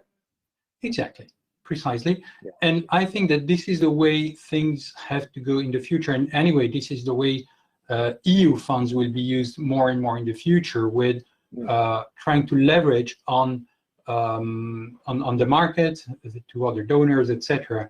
But again, local authorities are a fabulous actor of change, in particular in the Mediterranean region. Okay, here's a question coming in, and we have another 10 minutes, so please feel free to send in more through the chat, please, all of you watching. Co-design, co-creation is great, but how do we best foster this new adaptive interdisciplinary capacity in scientists and engineers who are trained in expert-led top-down communications? This is a question from Ian Stewart. Who would like to answer that? Don't all jump at once. Maybe Angelo, would you like to comment on that? I mean, this question concerns interdisciplinary approach, which, as we said before, now it is fundamental. So we need to put together the two things: the interdisciplinary approach and the need for participation, because interdisciplinary means that you have researchers from different areas, which is important. But at the same time, you need to put together with the needs of citizens and also with the needs of farmers and businesses. So you need to put together things which are not easy to do. And this also is linked to what you said before about local authorities, because we should never forget that food is not a commodity. Food is something special. Food is a culture. Food is a life. Food is a living together. Food is our past and our future. And everybody is concerned about food. And as it was said before, many cities have their own, they call it local food policies. And the food policies are really a first step in the right direction. So we need to work on it with this approach, put it together, different perspectives, but also different stakeholders. But what I would like to add is that we need also to work against fake news and bad information about food. Because at the end of the story, all what we are seeing is possible if consumers have the right information, if consumers are aware of the relevance of sustainable and healthy diets for their health and the health of the planet. Because if the consumers are aware, then they buy proper stuff, then they have the proper behavior. So the point is that we need to induce the right education, but also we need to avoid that the web is full of fake information, fake news about the food. So I think that this is a very important contribution that we all should give in terms of making sure that we can promote the right information about food. Isidro, at the Union for the Mediterranean, is there any more to add on that? I think there probably would be, right? Yeah, well, the same in general. Coming back to the need for coordination from to all levels. We mentioned before, Stefano and me, the ministerial. We talk about local authorities. I have a talk about the schools. I underline the role, the excellent role of PRIMA with the community of scientists projects in the Mediterranean. This is a very visionary project, in my opinion, which is going very well. has a very good vision. So there are many things that can be added. I suppose we have no more time.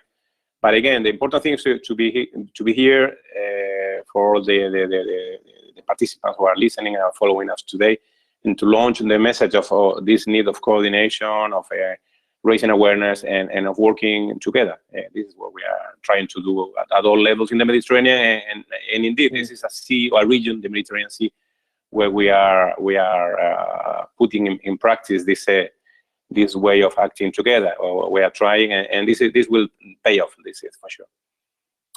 Here's another question coming in: how to make sure that WEFE Nexus knowledge is disseminated to all stakeholders, taken up by practitioners, and eventually translated into legislation? That's a question aimed at Angelo, but I think, Pavel, you were raising your hand there. Not? Anyway, Angelo, what's your take on that? Well, in terms of dissemination, of course, it's not an easy task. But what we are doing is also working on this side, because you need to do, but also you need to promote what you are doing and to scale it up, because the real point is how to scale it up. I completely agree with Hannes before. He said about desalinization, which is dangerous, that pollutes, and we need to find different solutions. So there are some interesting solutions, but we need to work on them, we need to innovate, but then we scale them up. So we need to find new things, but we need to work on scaling things up. And the Commission is very important in this. There are many programs on it, and we can rely on this program. So if somebody is interested to know more about our WEFE project, please send me an email, or we are very pleased to share and to contribute to scaling up our proposals. We've got about 4 minutes left. If there are any final comments, I also would like to sort of tease the next session after the break. We'll have a break at the top of the hour, then we're back with you at 14:15 CET. Nexus Talk 1 on energy transition in the Mediterranean and the implications for the WEFE Nexus, renewables-based energy water approaches, that being obviously two parts of the WEFE Nexus. Would anybody like to comment before we wrap it up on what we discussed now, and pitch forward on these next talks? Very important that we're going to start to talk about the nuts and bolts of making this WEFE Nexus work. Stefano. No, I don't think I have to add much. I would just like to thank all the participants for this brilliant insight, and please transmit my thanks to the inspiring words of ex-Commissioner Potocnik. Great. And, Pavel? Yeah, sorry. I'll be following it very closely, because I think that exactly being a conveyor belt between lessons learned, policy and practice is part of my job. Pavel, I guess that's part of your job too, right? Absolutely, but I would like to come back to question. Maybe I did not understand it very well because I had some connection issues, but I think the question was essentially about who should set directionality to research and innovation activities, whether it should be bottom-up or top-down process, whether politicians or, I don't know, senior people in research funding agencies are the best people to to decide where this research should go and who should participate. I think the right approach is to have a little bit of both, because in the past we tried to have more bottom-up approach. Simply research stakeholders would define what to do, and we didn't necessarily see that activities were contributing to this societal, addressing societal challenges. So I think that certain direction should be set by maybe by politicians setting priorities, and policymakers, identifying the problems to be solved, and then we need the community. And I would I would again kind of call it community of practice in Nexus, and in our case in WEFE Nexus, a platform for different stakeholders to work together and identify important issues, agree on who does what, and work, setting consortia to work together on projects, on both research projects and demonstration and close to the market projects, and it may be very flexible structure, different people participating in different activities, but with this understanding of what the challenge is and interest in developing solutions that are effective, fair, participatory, etc. So for me, co-creation and community of practice are kind of two important concepts in the Nexus approach. Okay, final thought, Isidro, from you, because I know at the UFM, the Union for the Mediterranean, you're Deputy Secretary General for Water and Energy, and that's what we're going to be talking about in this next panel at 14:15 CET. You must be pretty excited about talking about that. Well, the first reflection has to be, let me be honest, I am the Deputy Secretary General for Water, Environment and Blue Economy, not for energy. But anyway, in some way we are interlinked with climate. We notified that, but it hasn't been changed in the program. Sorry, it's our fault maybe. Okay, so no, but we work closely with our section devoted to climate, and indeed, we have developed since the last year a very deep cooperation with the FAO and CIHEM on the food system in the Mediterranean. So we are working on that. We are very active on water issues. We are now working for the 4th Mediterranean Water Forum, which will take place in Malta at the end of the year. So we have our agenda full of activities, putting all our countries together and listening to all of them, because every country has a different sensitivity, and we have to listen to them from the bottom up, and then to take decisions from the top down.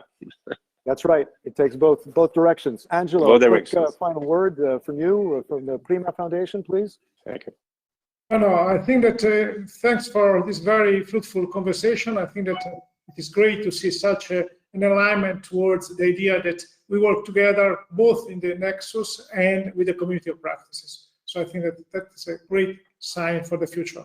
Back to you, Chris. Okay, thanks so much. Our thanks to Yanis, who had to leave a bit early, to Angelo, to Isidro, to Pavel, to Stefano. Thank you so much, and thanks for everyone for watching and for sending in your questions on this WEFE Nexus conference. The next session is at 14:15 CET. That Nexus Talk 1 on water and energy approaches.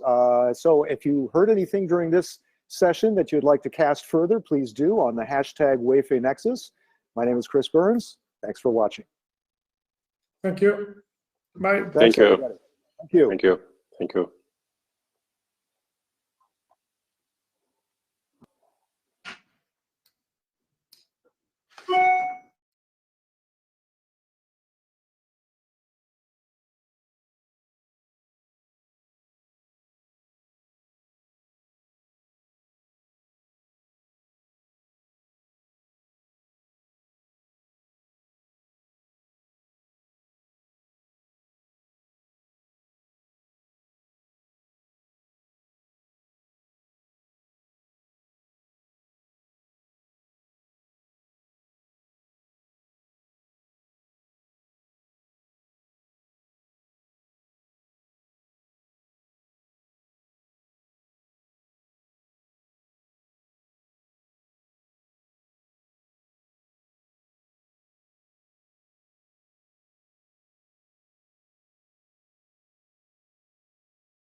As far as I know, until I'm given the start, we are already on camera.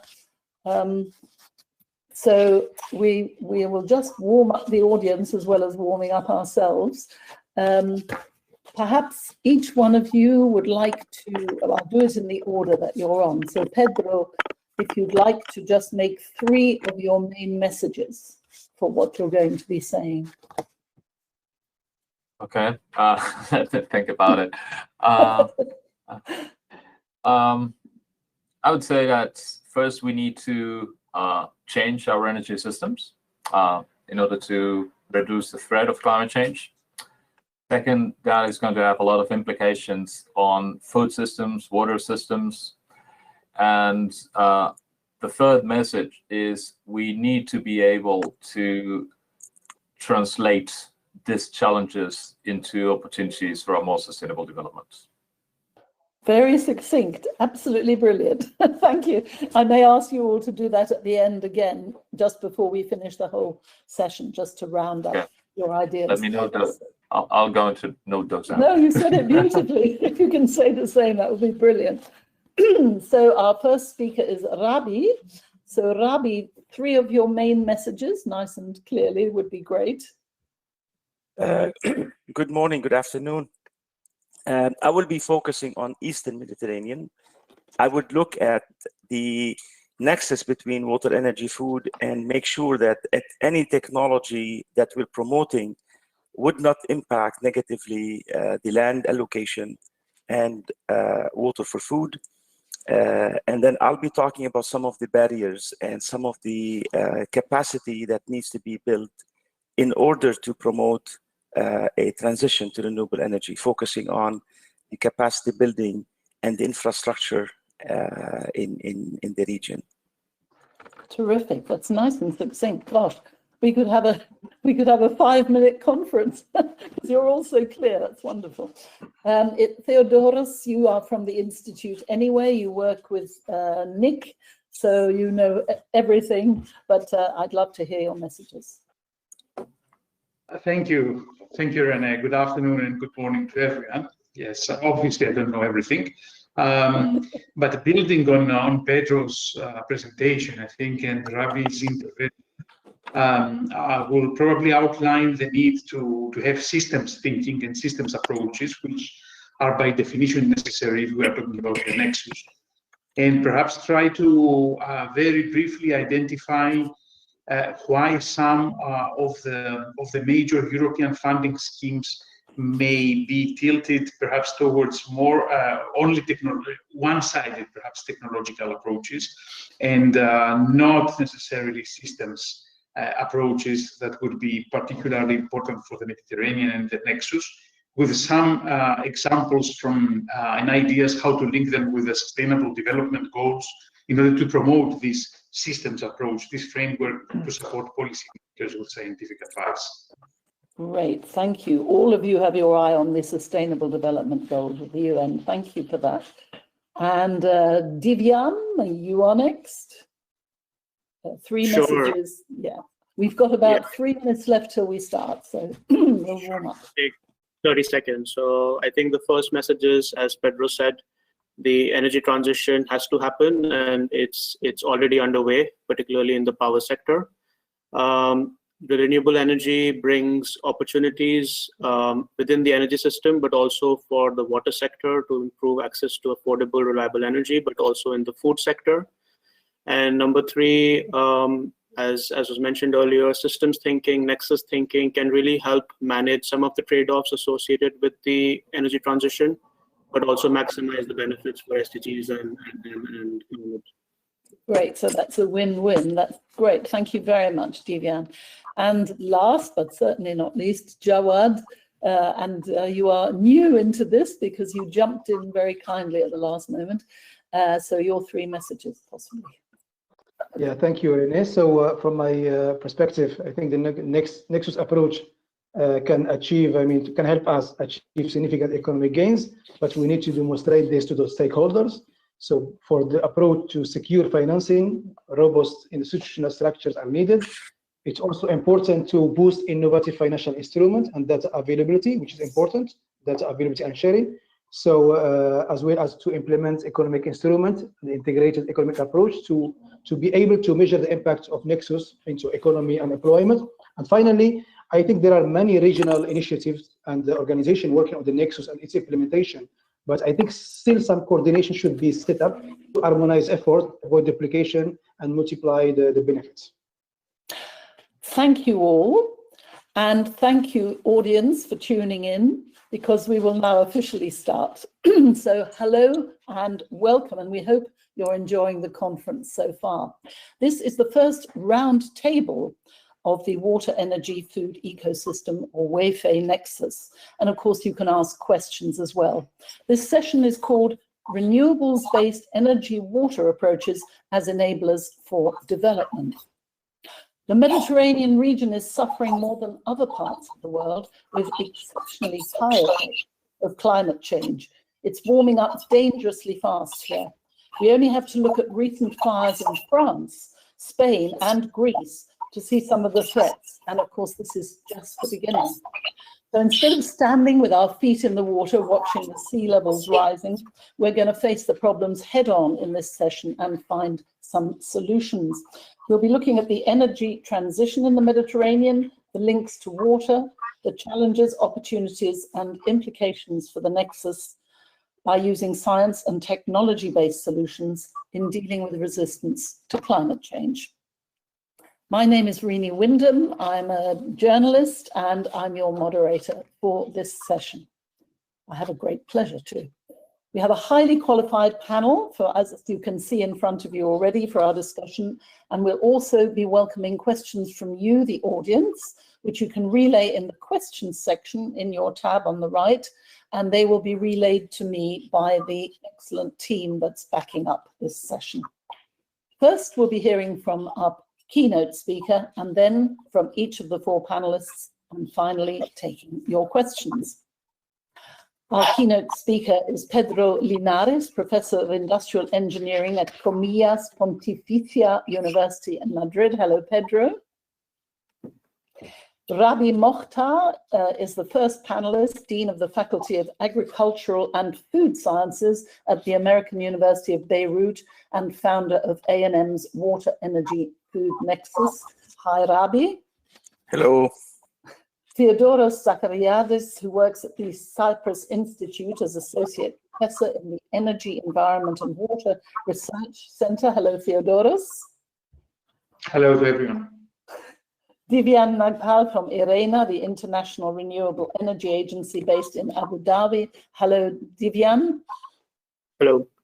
And Jawad El-Haraz, Senior Consultant and Advisor on Water, Energy and Climate for many international institutions. Hello, Jawad. Hello, everyone. So first, a bit of background, some of which you already know, I'm sure. The Mediterranean Sea has been the center of Western civilization for centuries. Greek, Roman, Egyptian, Moorish empires all thrived around it. And this small sea contains just 1% of the planet's ocean water, yet the Mediterranean contains 8% of the world's biodiversity, which is currently under threat. The sea is also degraded by overfishing, unregulated tourism, aquaculture, oil drilling. About 200 chemical, petrochemical, and energy plants are found along the coastline. Just a few more facts and figures. By 2035, energy consumption in the world will increase by 50% on what it is now, and the energy sector will need 85% more water than it does now. There are 21 countries plus 5 autonomous territories bordering the Mediterranean, which itself covers almost 1 million square miles. Africa, Asia, and Europe all have countries which border it. But the socio-economic problems in each country are very different. For instance, in the eastern and southern Mediterranean, there's more high youth and female unemployment, poverty, low quality education, and underdeveloped infrastructure. Parts of the area are fragile and parts are unstable politically. For instance, in Lebanon, there's an energy crisis and no stable electricity. Various deals have recently been put in place. For example, last year's IUCN Marseille Manifesto, which committed to reducing biodiversity loss and working to mitigate climate change. And the most recent, the Athens Agreement, about 10 days ago, containing pledges in key areas of the climate crisis. A good start, but are they enough? The demand for energy in most countries continues to rise, and energy is intimately related to the availability of water. We'll be hearing how water, energy, and food are inextricably linked, and why it's vital that Mediterranean countries plan for the future in keeping with the UN Sustainable Development Goals. The good news is that rather than looking just at problems, our panelists will be discussing how science proposes positive solutions for the future. To give us a professional overview of the whole situation in the Mediterranean, I have a great pleasure to introduce our keynote speaker, Pedro Linares. Pedro has a deep knowledge of the subject. He's Professor of Industrial Engineering at Comillas University Pontificia in Madrid, as well as being Director of the BP Chair on Energy and Sustainability. I could go on, he has a great list of qualifications, but it's more important to hear what Pedro has to say. He'll be talking about the Sustainable Development Goals, the challenges, opportunities, and policy implications of energy transition. So without further delay, I'm looking forward to hearing your keynote speech for this session. Welcome, Pedro Linares.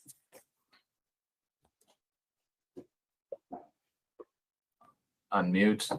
Thank you, Renee, for your very kind introduction. And let me solve this. Oops. Okay, I have a problem. Okay,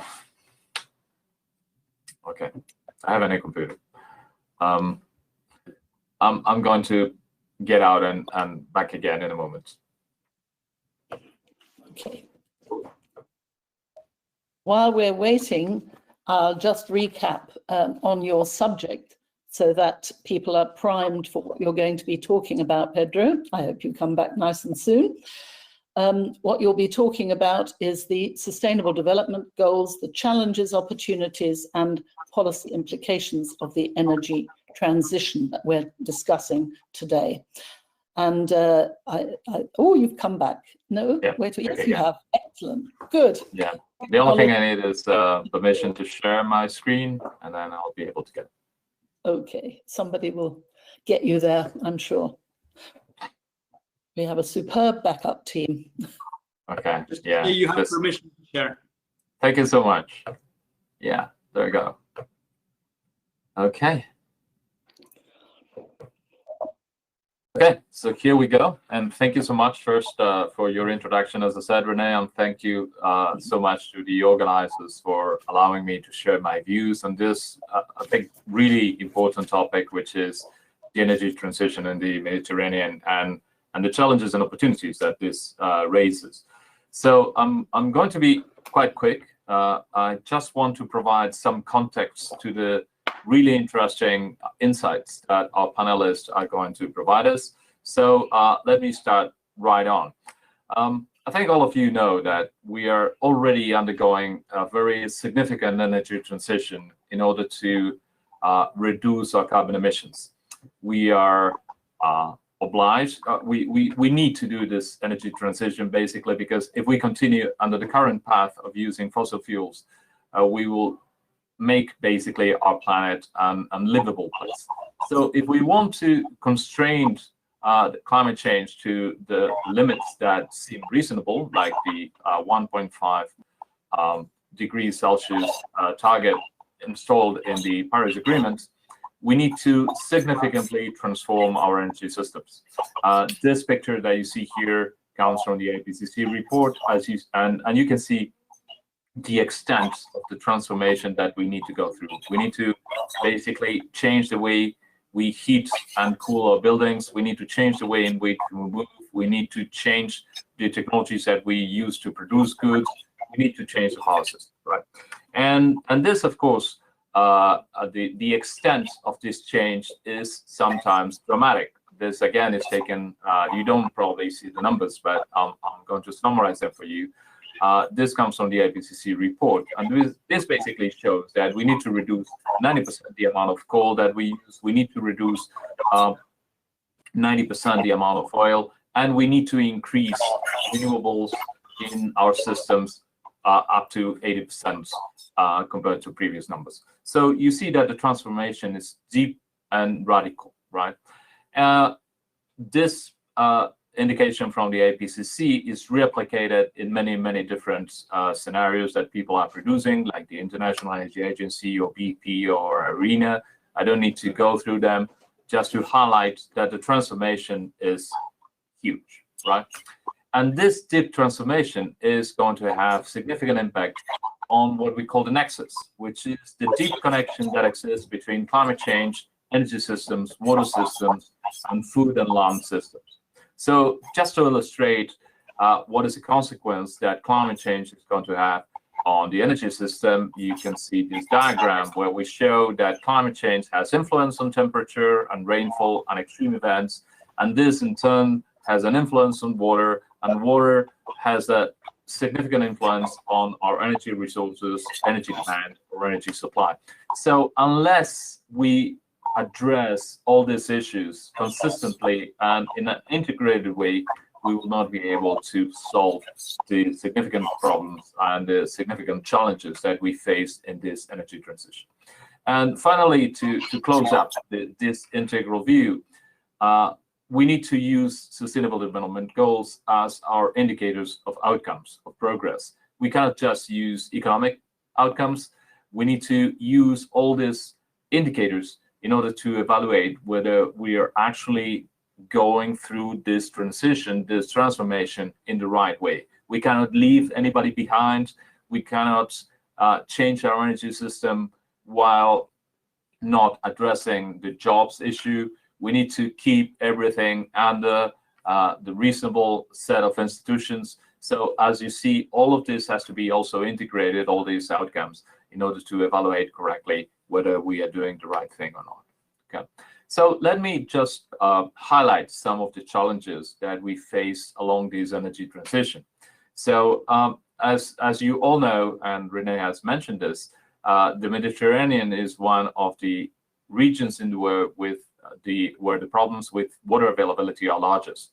So this was in 2010, this picture where we already know that there are some regions in the Mediterranean where water is an absolutely scarce resource, but there are many others where water is becoming this scarce resource. If you look at pictures, for example, that show what is going to be the evolution of this to 2050, what you see is that the Mediterranean region is full of red spots where water availability is going to have implications not only for the provision of water for health and for human consumption, but also for energy production. So in those places where we have hydropower, the availability of hydropower is going to be much reduced because of the influence of climate change.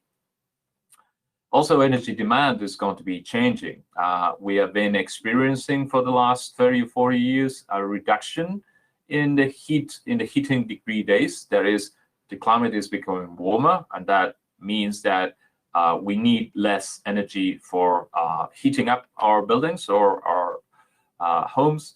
But on the other hand, and this is particularly significant for the Mediterranean region, the number of cooling degree days, that is the number of days where we need to cool our buildings, is increasing. And this, as I said, is particularly important for the Mediterranean. In fact, when you look at more detailed estimates for 2050, you see that many models predict increases of up to 30% in the cooling demands of buildings, unless, of course, we are able to change the way in which we design our buildings and the ways in which we are able to build in a more environmentally and climately respectful way. But climate and water are not going to be the only elements that are going to be affected. The way in which we produce our energy is also going to change. And as we all know, the energy transition means basically, as I mentioned before, that we are going to be producing much more of our energy through renewables, like I would say that the two most important ones are photovoltaics and wind. Climate change is also going to have an influence on the production of photovoltaics. So, for example, if you look at this picture in Algeria or in Spain, we're going to see some changes in the amount of energy produced by photovoltaics. In general, we might expect that production would increase, right? Although with a significant degree of uncertainty. And in other countries or other regions, like India, for example, production is expected to be reduced because of the higher temperatures. For winds, we also expect changes, but these changes, for example, in the case of Spain, are going to be negative. We expect a reduction in wind speeds, and this, unless we are able to transform our wind farms, our wind turbines, we're going to see a reduction in the amount of energy that can be produced by wind. So this is a challenge, given that we expect a lot from wind and solar in the coming years to run across this energy transition. But a new challenge that is appearing more and more, and this is a picture that I took just last week in a city in Spain, is that the more we rely on renewables, which, as we know, use a significant amount of land, the more opposition we're going to face, especially at the local level, unless we are able to do so in a constant dialogue, in a constant conversation with a lot of transparency. This graffiti that you see says basically more trees and fewer solar panels. In a region in Spain that is expected to be one of the leaders of renewable energy production. So when we deploy this huge amount of renewables, we need to be able to combine that with respect for the landscape, for the environment, and particularly for the perceptions of local populations. We also need to prepare for higher frequency of extreme events in the Mediterranean, like heat waves or droughts. These pictures come from the IPTS, one of the joint research centers in Europe. And you see that in Europe, we are in the Mediterranean, so we are actually very prone to suffering these extreme events. So we need to integrate this possibility with the way we are going to be using our water, our land, and our energy. Looking at the opportunity side, it seems that renewables are going to be a win-win solution, right? On the one hand, we are able to produce energy without carbon emissions, and on the other hand, most renewables don't require a lot of water. I say most because I'm talking about wind and photovoltaics. Some other renewable technologies do use a significant amount of water, like solar thermal or geothermal or hydroelectric. But I would also like to introduce the idea that photovoltaic or wind are not going to be the only technologies that we're going to need to undertake this energy transition. If you look at many estimates, power systems, electricity is only going to be able to supply 50% of our total energy needs, because we're going to be needing some other energy vectors to supply high temperature needs, for example, from industry. This is where hydrogen seems to be playing a larger role, but hydrogen also has many implications for water, for example, because basically right now, the green way to produce hydrogen is through electrolysis of water. So we need water to produce hydrogen, and hydrogen is going to be a high demand element in the transition. So of course, we need to address that issue. Another big opportunity is that by moving into a green economy, by moving into renewables, we seem to be able to create all these green jobs that are being touted all around, right? And green jobs seem to be an opportunity to creating newer jobs, more qualified jobs that will substitute those jobs linked with fossil fuel industries or with old industries. But again, this has to be done in the right way.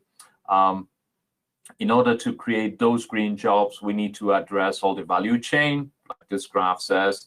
This is taken for the International Labour Organization. And we see that we need to be able to combine all the value chain elements so that the green jobs will actually be there. instead of just having the technology, the installations. And again, this has a lot to do with the issue that I mentioned before about public acceptability of renewables.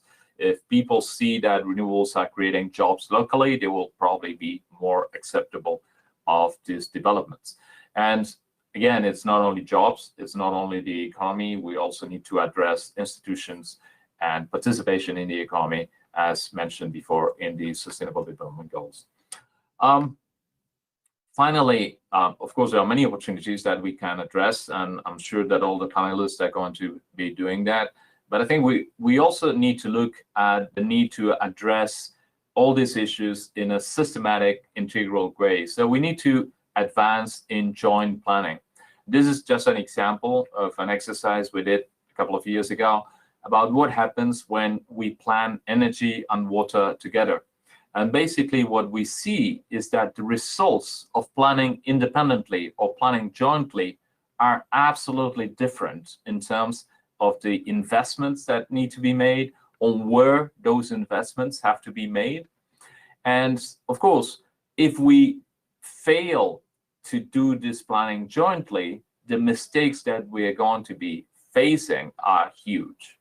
So given that most of the investments that we need to undertake in order to run the energy transition have to take place in the coming 10 years, I think this is a very important issue for policy. We need to convince policymakers that joint planning and systemic thinking is fundamental in order to undertake this energy, climate, water, food, energy transition.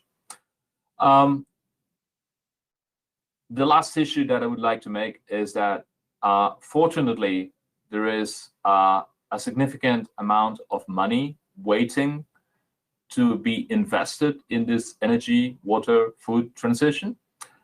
In Europe, we have the Next Generation funds. In other places, we have the Green Climate Fund, auspiciated by the Paris Agreement and the United Nations.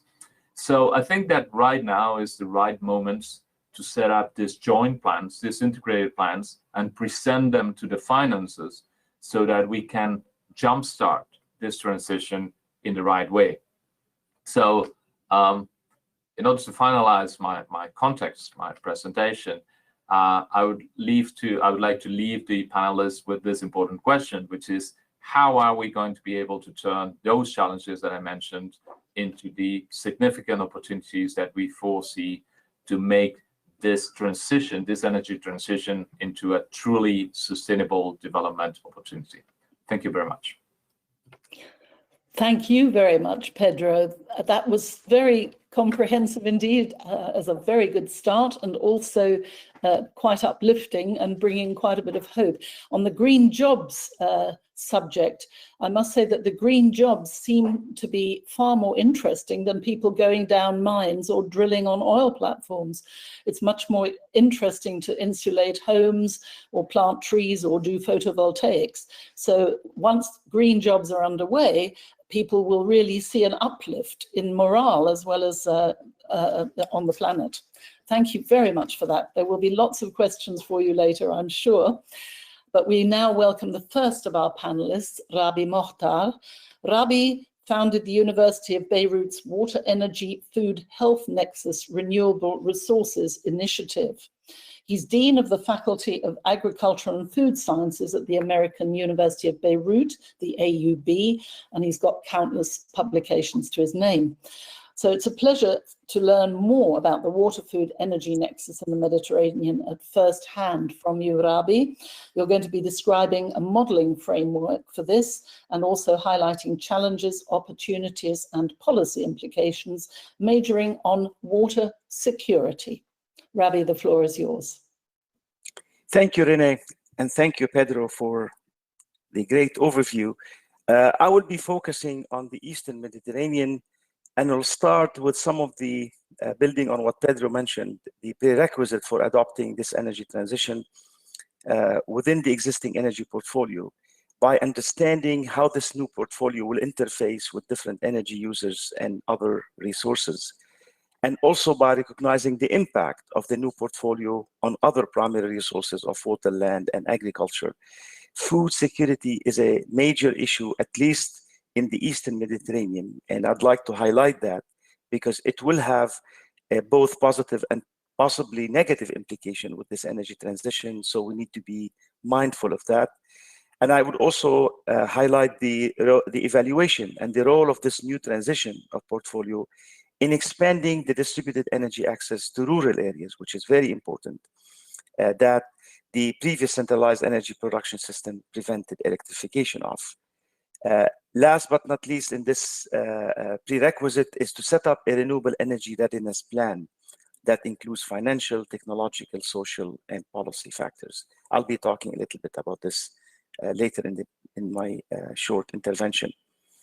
As far as looking at building also on what Pedro mentioned about this system approach, a framework for achieving a national renewable energy target in the Mediterranean and particularly in Eastern Mediterranean, we need to work through the barriers to achieve the renewable energy targets. One of those main barriers that I see is the local capacity for research and development. That is lacking, and this I think would be a major bottleneck in further deployment of renewable energy because it's expensive, because most of this technology is imported. So we need to create a culture of innovation and promote manufacture and industry that will make this affordable. And then the other enabling or looking at the barriers is the enabling policies.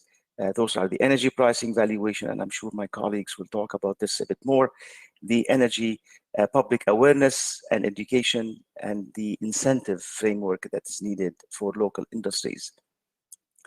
The other thing that I'd like to put on the table, which is not discussed extensively, is the regional integration and infrastructure, looking into mapping renewable energy potential across the region.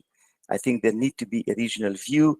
We tend to be looking at national boundaries, and I think in this case, a regional view is certainly needed.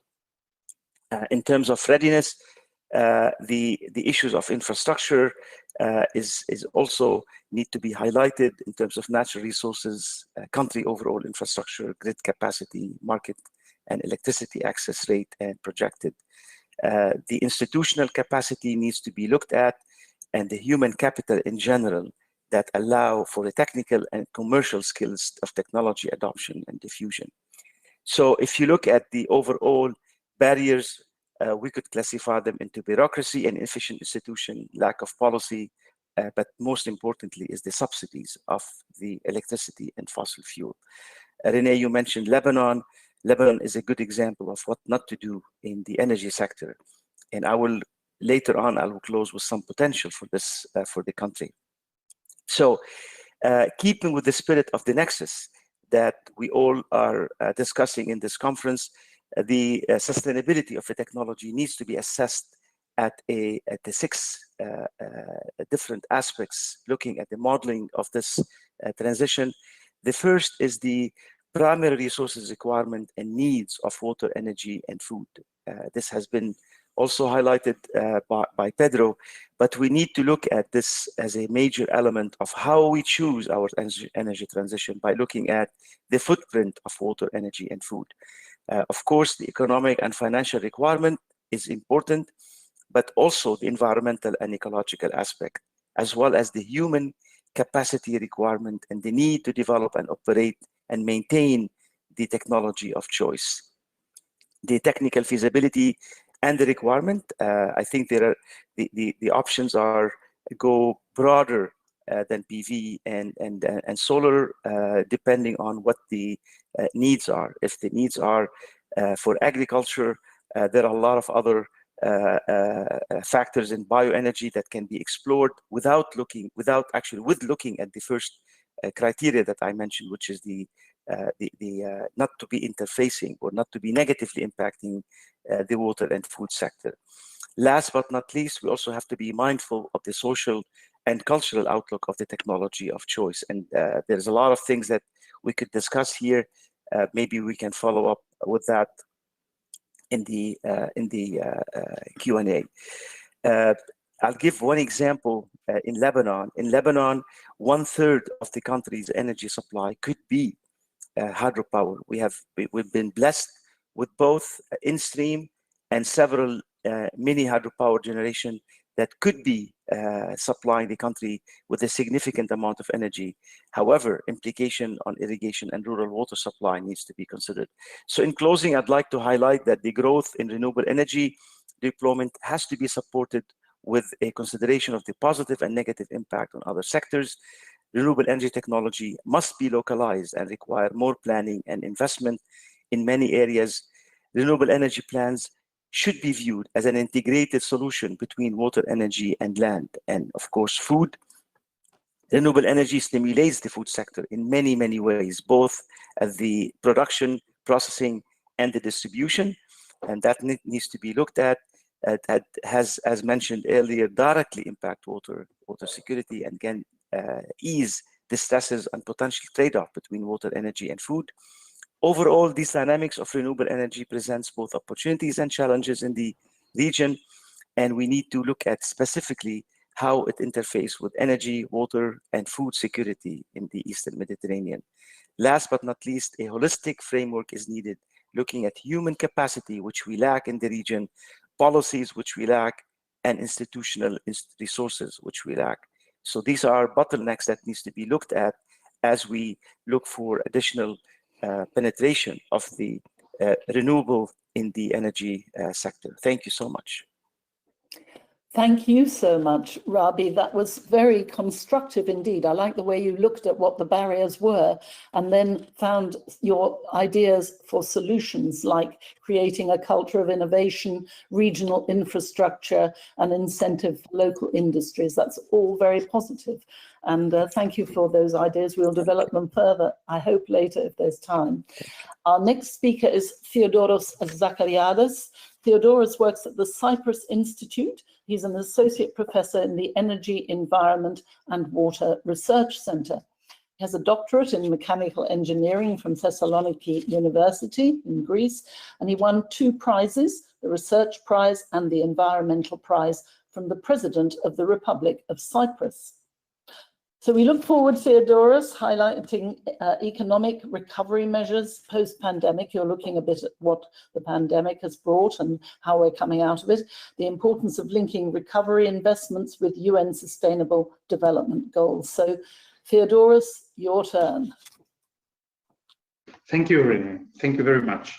To build on something that Rabi has just mentioned, the need for a holistic framework and for regional cooperation in the Mediterranean in places where we are lacking resources and capacity.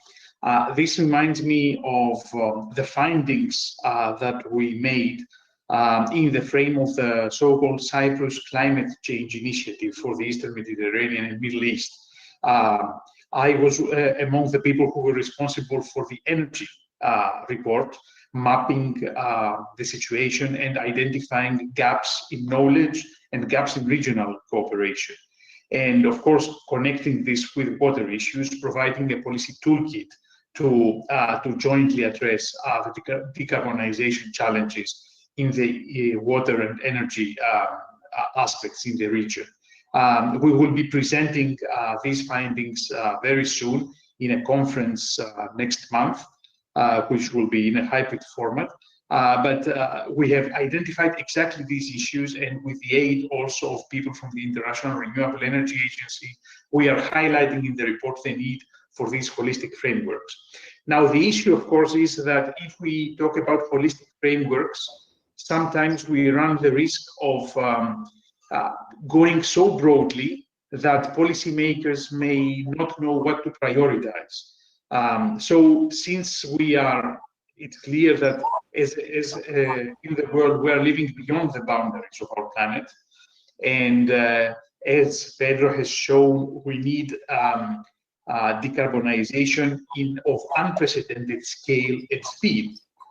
This means that in the scientific and technological domain, we need to provide policymakers with trusted and actionable knowledge. So pragmatic approaches that can help policymakers apply this framework as holistic as it can be. Now, touching upon the rather focusing on the two last slides of Pedro's presentation, he said in his last slide that we have now the resources, both the EU funds, but also the Global Climate Fund, the Green Climate Fund. And in the slide before last, he mentioned the benefits of joint planning for energy and water. Now, this reminds me of the following. It is true that in Europe, we are now enjoying the possibility through this Next Generation EU program, but also through the regular EU budget, to mobilize perhaps unprecedented financial resources at EU level for the green transition. And this is extremely important. It is especially important for South European countries, which are all Mediterranean. And of course, the rest of the Mediterranean, the non-European Mediterranean countries may not have access to such resources, but how the richer parts of this region make use, design and implement such projects may provide insights into how other countries can also benefit from even more limited available funds.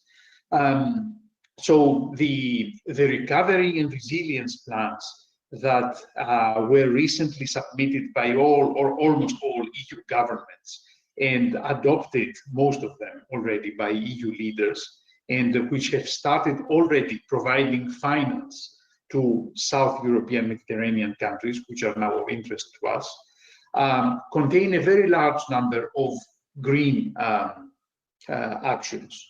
Of course, we have analyzed, together with the Sustainable Development Solutions Network Europe, the extent to which these green investments are in line with the broader sustainable development goals.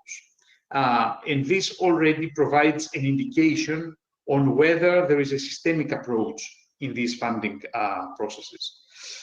Well, we have found out that in most countries, and of course in all South European Mediterranean countries, there is a very large technological aspect of the green investments that are foreseen. They are not necessarily taking into account all different aspects of the nexus. The Mediterranean European countries are planning large investments in renewable energy, large investments in expanding and modernizing electricity grids and railway grids, electrifying vehicles. But these do not necessarily translate to systemic investments that would enable, for example, joint planning of energy and water challenges. Of course, the European Union leaders have adopted a framework with which all these investments should do no significant harm, as it is called, to other environmental objectives. So that, for example, expanding on renewables would not be against biodiversity or nature protection or against circular economy considerations. But doing no significant harm does not mean also improving the different aspects. For example, we have plenty of evidence in several recovery plans of EU countries and Mediterranean countries particularly, who are enjoying a large part of these funds, that there are some sustainability objectives which are also part of the WEFE Nexus that are probably overlooked. For example, if we focus on the Sustainable Development Goal 2, which is whose short title is Zero Hunger, but of course it does not only involve hunger, but it involves also sustainable agriculture, nutrition, and the way that our agri-food system operates. There you could see in the recovery plans of Italy, Spain, Greece, and Cyprus, which we have looked into, very few actions that would improve this aspect of sustainability in agriculture, minimizing the environmental impacts, or changing towards more healthy lifestyles in the food system. There are several investments that address the nexus. For example, more energy efficient irrigation network, networks, or water distribution networks, or a limited amount of investments in marine renewable energy in Spain, for example, or using agricultural waste to produce energy through biogas, which would reduce also water pollution from this agricultural waste. There are such investments, but there are aspects that are overlooked. So the Sustainable Development Goals can really provide the framework within which the water, energy, food ecosystems nexus can be monitored properly, and there are practical ways to aid policymakers in this. So this is important both in the ex-ante planning of new public and private investments, but also in the ex-post assessment of where each country of the Mediterranean is heading towards sustainability. I think this is a pragmatic approach that can help address the nexus. I may have exceeded my time, so I think I will stop here. Thank you for listening. No, you didn't exceed your time, Theodoros. That was very interesting indeed, and also quite right. To think of all these countries trying to pull together when they're coming from totally different areas is a real problem. And I'm glad you highlighted the difference between not doing harm and actually improving the situation, which again is worth listening to. And as you say, we need to address decarbonisation at speed. I don't know if this is being done, but that's what we should be doing. So thank you for highlighting all those points, Theodoros. I hope we can discuss more fairly soon. We now come to our next speaker, who is Divyam Nagpal. Divyam works for IRENA, which is almost my name, the International Renewable Energy Agency. And Digmal is Program Officer for Energy Access at the Policy and Finance Center. He's also been a consultant for the MIT initiative Global Commission to End Energy Poverty, very appropriately. Having worked in the UK and in India on off-grid renewable energy projects, he has a wide grasp of renewables and energy efficiency. He's a mechanical engineer with an MSc from Imperial College in London, so lots of ideas for explaining IRENA's work on the water, energy, food nexus and how to transition to renewables. We heard from Rabi earlier about water security, and you're concentrating more on water for energy, Divyam. So your turn now. I'm looking forward to hearing you. Thank you so much, Reen, and thank you to all the panelists for the very insightful presentation so far. So from from IRENA's perspective, I think from our very inception, what we've tried to do, we're a young intergovernmental organization, only about a decade old. And from our inception, we've always seen the energy transition or the renewable energy story as a holistic one, which doesn't happen standalone. It happens in tandem with other sectors and with impacts and ripple effects throughout the sectors. So as we've heard from a number of panelists today already, the energy transition is well underway. Is it happening fast enough? No. But definitely in the power sector, for example, we are seeing that for the past 7 years, the growth of renewables every year has far exceeded fossil fuels and nuclear combined. So definitely there is a shift that is taking place towards renewables within the energy sector, which has to be accelerated in line with the Paris Agreement. Now, even within the Mediterranean, as across the world, the motivations for different countries to pursue renewables is different. There is a combination of climate, there's a combination of access to electricity, clean cooking solutions. There is industrialization, where you want to provide reliable, affordable electricity for countries to industrialize. There is the jobs argument, as we discussed already in the renewable sector. Our IRENA estimations show that about 11.5 million people are working in the sector already. And it could be a great engine for job creation, particularly in countries with high youth unemployment moving forward. But of course, as has been mentioned before, when you transform one energy system, when you transform the energy system, that will have ripple effects across water and energies and the agriculture sector. So very briefly, just sort of some of the work that we've done on energy for water and water for energy. I just wanted to bring some numbers in. You know, when we look at water use for within the energy sector, you know, Pedro already mentioned that some technologies like solar PV and wind, they consume up to, you know, they consume very minimal amounts of water during the operational stage in generating electricity. There are some, of course, like bioenergy or CSP for that matter, that can be water intensive, which needs to be managed when their share grows within the energy system. But at a system level, we did two analysis a few years back, not specific to the Mediterranean, but I think can give quite good pointers in terms of what it means at a system level. You know, one was focused on India, where we looked at the NDC target for 2030, which was 40% non-fossil fuel capacity in power sector. And looking at the entire mix of the generation technologies, we found that with the growth of solar PV and onshore wind, on which much of the NDC target is to be met, in addition to hydro and bioenergy, water withdrawal intensity in the power sector actually reduces by 84%. This, of course, gets combined with improvements in water cooling technologies. So going from, you know, ones that are dependent on withdrawal to ones that are dependent on consumption. Similarly, water consumption intensity falls by 25%, carbon intensity falls by 43%. We did a similar analysis for China, and within the NDC, meeting their NDCs by 2030, we found that water withdrawal intensity falls by 42%, emissions intensity falls by 37%. So indeed, you know, looking at the systems perspective, you know, going towards less water intensive renewables does bring benefits for the water energy nexus.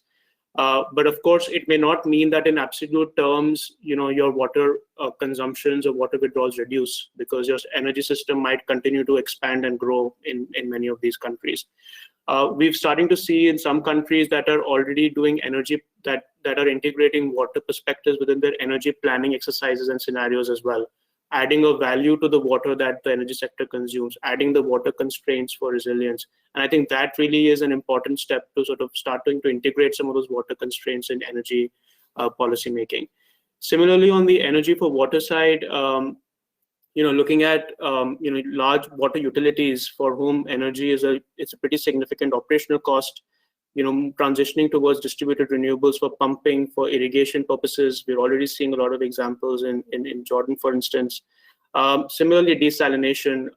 You know, we heard that the region is among the least water resource ones in the world, and desalination itself is quite an energy-intensive process, where combining, you know, cost-effective solar PV with RO osmosis could offer a way forward together. Also looking at CSP applications, using desalination as storage in some ways.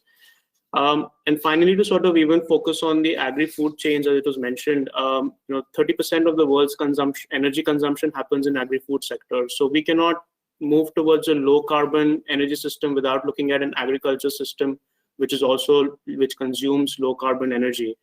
And as Rabi mentioned, there's tremendous opportunities for decentralized renewables to get into agro-processing, for cold storage and reducing food losses, which can be explored, and for clean cooking as well.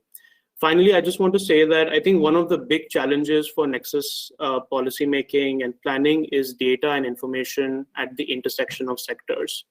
I can go to a UNST and get data on energy balances for every country. I can go to a FAO stat and get data on all the food sector consumption. But at the intersection, it's extremely difficult for me to identify energy use in agri-food value chains or energy use in water. So I will conclude here to say that you know, the energy transition brings tremendous amount of opportunities, but with planning, coordination, we can manage a lot of the trade-offs, but also maximize the benefits for the SDGs and for climate.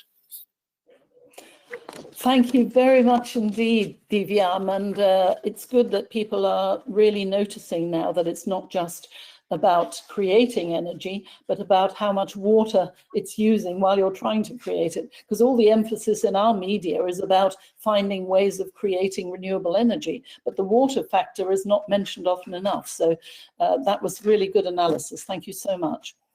And our last speaker, who kindly stepped in very nobly at very short notice, is Dr. Jawad El-Kharaz.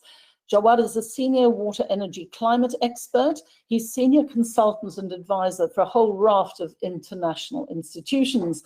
These include the European Commission, PRIMA, which is the Partnership for Research and Innovation in the Mediterranean, and the Mediterranean Water Institute. He studied sustainable desalination, we were talking about desalination, and has a doctorate in earth sciences from the Spanish University of Valencia. Jawad will give us some success stories of waste treatment, greenhouses producing food using desalination, and other positive news. And so we're looking forward to having a better slant on desalination from you, Jawad. Thank you. Thanks a lot, Rini, for the kind introduction. We are gathered here not because it's becoming a la mode, because I have participated in so many workshops and conferences on the Nexus, but because the security of water, energy, and food is really threatened in the Mediterranean. We are here because also the region is subject to many challenges that you mentioned, Rini, in your introduction, including water scarcity, environmental degradation, impact of climate change, unemployment, conflict, increased migration, etc. So tackling such issues using this water, energy, food, climate, ecosystem nexus is imperative to achieve political, social stability, economic recovery, gender equality, inclusion, food security, sustainable development. So many SDGs could be achieved if we really implement the nexus properly. So water security, energy security, and food security are very much linked, as you know. So any action in any one particular are often having effect on one or both or other areas. So we cannot try to ensure the security of one on the expense of another, but the other together, producing more food with less drops of water, consuming less energy. Some of the main barriers for implementation of the Nexus that we faced in the past in many initiatives are legislations, budget allocation, lack of collaborative coordination, lack of governmental incentives or proper governance, limited capacity of operators, and limited awareness to support Nexus investment. For example, who is going to pay for the joint planning, as mentioned by Pedro, or coordinating with other actors, or data sharing, and more coherent policies? So another concern is that clean energy transition is not properly managed. So that could increase water stress or be limited by it. So for the next approach to secure financing, robust institutional structures are needed. In periods of increased resource scarcity, when the next approach is ignored, we have food costs that rise, electricity prices that increase, economic growth suffers. So a Nexus conceptual approach should take into consideration the scale of analysis and the existing institutional and policy framework. It should also consider the ways in which technology can improve the ability to achieve water and energy in a more efficient and integrated manner that is people-centered and based on human rights. It's also important to boost innovative financial instruments and data availability and the sharing, as well as to implement economic instruments and integrated economic approaches to measure the impact of Nexus into economy and employment. Traditionally, the private sector and governments have relied on engineered approaches, let's say, to secure energy, water, and food systems. However, this is becoming more difficult and less appealing from a finance perspective. Generally, Nexus investments can potentially be justified when they are profitable and low risk in terms of economic and social welfare regulated by the government, for example. So the PPPs, or the public-private partnership, although debatable, and other innovative financial mechanisms to support the sustainability of the desalination schemes, for example, will likely be required and should be fostered, reinforced in consistent manner, providing a factor for either further increasing welfare or achieving the same goal more efficiently and cost effectively. An example of the financing nexus are the PPPs project. So in the field of desalination, I can give the example of Agadir desalination project in Morocco. It started being operational, I think, 2 months ago. It will be producing by the end of the project 450,000 cubic meters per day. Half of it will be for irrigation. And the energy is indirectly taken from the CSP North solar plants. And I can also give another example, which is Kherbat al-Samra wastewater treatment plant in Jordan, which is using renewables, hydraulic energy, and biogas produced through anaerobic digestion. And the treated water is reused fully in agriculture. In fact, this plant is a good example of cost-effective performance since it operates at 18% of its operational budget, while we look at the world figures, it's around 25 to 40%. So the system had reduces CO2 emission by around 300,000 tons per year, and the effluent of the treatment plant, like 100 million cubic meters annually, is used for agricultural production. So this is another success story that I can highlight here. We can mention many other successful projects in the Mediterranean region, some funded by regional programs, such as PRIMA program, like the ones implementing integrated seawater and energy and agriculture system. We have many of these projects around the Mediterranean. On the other hand, solar desalination is becoming competitive. It's a good example of what's Energy Food Nexus, by the way.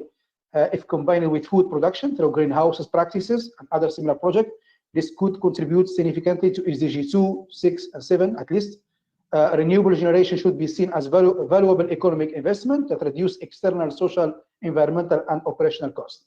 Another example that I wanted to highlight also, Hydrosa project, which is led by the National Technical University of Athens. It goes beyond the current water and wastewater management practices. It adopts innovative, nature-based water management solutions for different types of water characterized by low energy footprints. I can mention also Minaret project, led by Royal Scientific Society in Jordan.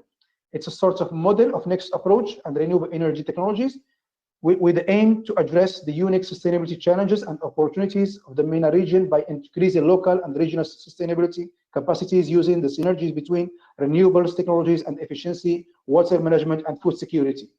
One and last example I want to also to highlight is the REGEN project by UNESCO, which is the regional initiative to promote small-scale renewable energy applications in rural areas in the Arab region, which aims to improve the livelihood, economic benefits, social inclusion, and gender equality of Arab rural communities, in particular marginalized groups, by addressing energy poverty, water scarcity, vulnerability to climate change, and other natural resources challenges. Appropriate small-scale renewables are used to conduct productive activities, support entrepreneurial developments, and ensure women's empowerment with an emphasis on creating jobs and developing robust value chains to promote sustainable economy.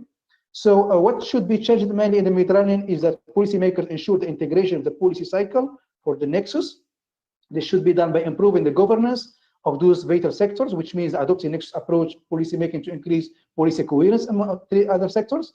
In addition, the government should accelerate access to basic water and energy, engage and actively involve consumers to change behaviors, and create more with less, like improving productivity, accelerate energy transition, as renewable technologies can boost water security by improving accessibility, affordability, and also safety. Finally, all those statements that I mentioned here are coming from different kind of regional initiatives that I was part of some of it, with a good number of actors like the Union for the Mediterranean, PRIMA Foundation, European Commission, Cyprus Institute, Casa Remena, GIZ, UNESCO, RECRI, IME, League of Arab States, FEAO, American University of Beirut, etc., etc. So still some coordination should be set up to harmonize efforts, avoid duplications of efforts, and multiply the benefits. And finally, with the increasing interest in green hydrogen as a future clean energy and accelerating energy transition, increasing renewables contribution to the energy mix, we may be called soon to consider seriously another nexus, probably hydrogen water. Thanks for your attention. Thank you very much, Jawad. You covered an enormous amount, many countries and also many topics, and threw in green hydrogen at the end, which we might discuss with the panel shortly. Quite right about the coordination between the different nations, even if there are strategies within the countries, but coordinating all of them is yet another problem, and improving safety, accountability, and affordability. Also, you talked about who speaks for the rights, human rights, and we should also probably think who speaks for the rights of nature as well, because of biodiversity. We've got actually a raft of questions. I hope you, an audience watching, and there's lots of you, will also send in more questions, but we got quite a few already. I'll start with a question from Mike Jacobson, who says, why no comments on biofuels, good or bad? Because of the graph showed the need for them to get to negative emissions. It was your graph, Pedro, so if you can answer that one, that would be great.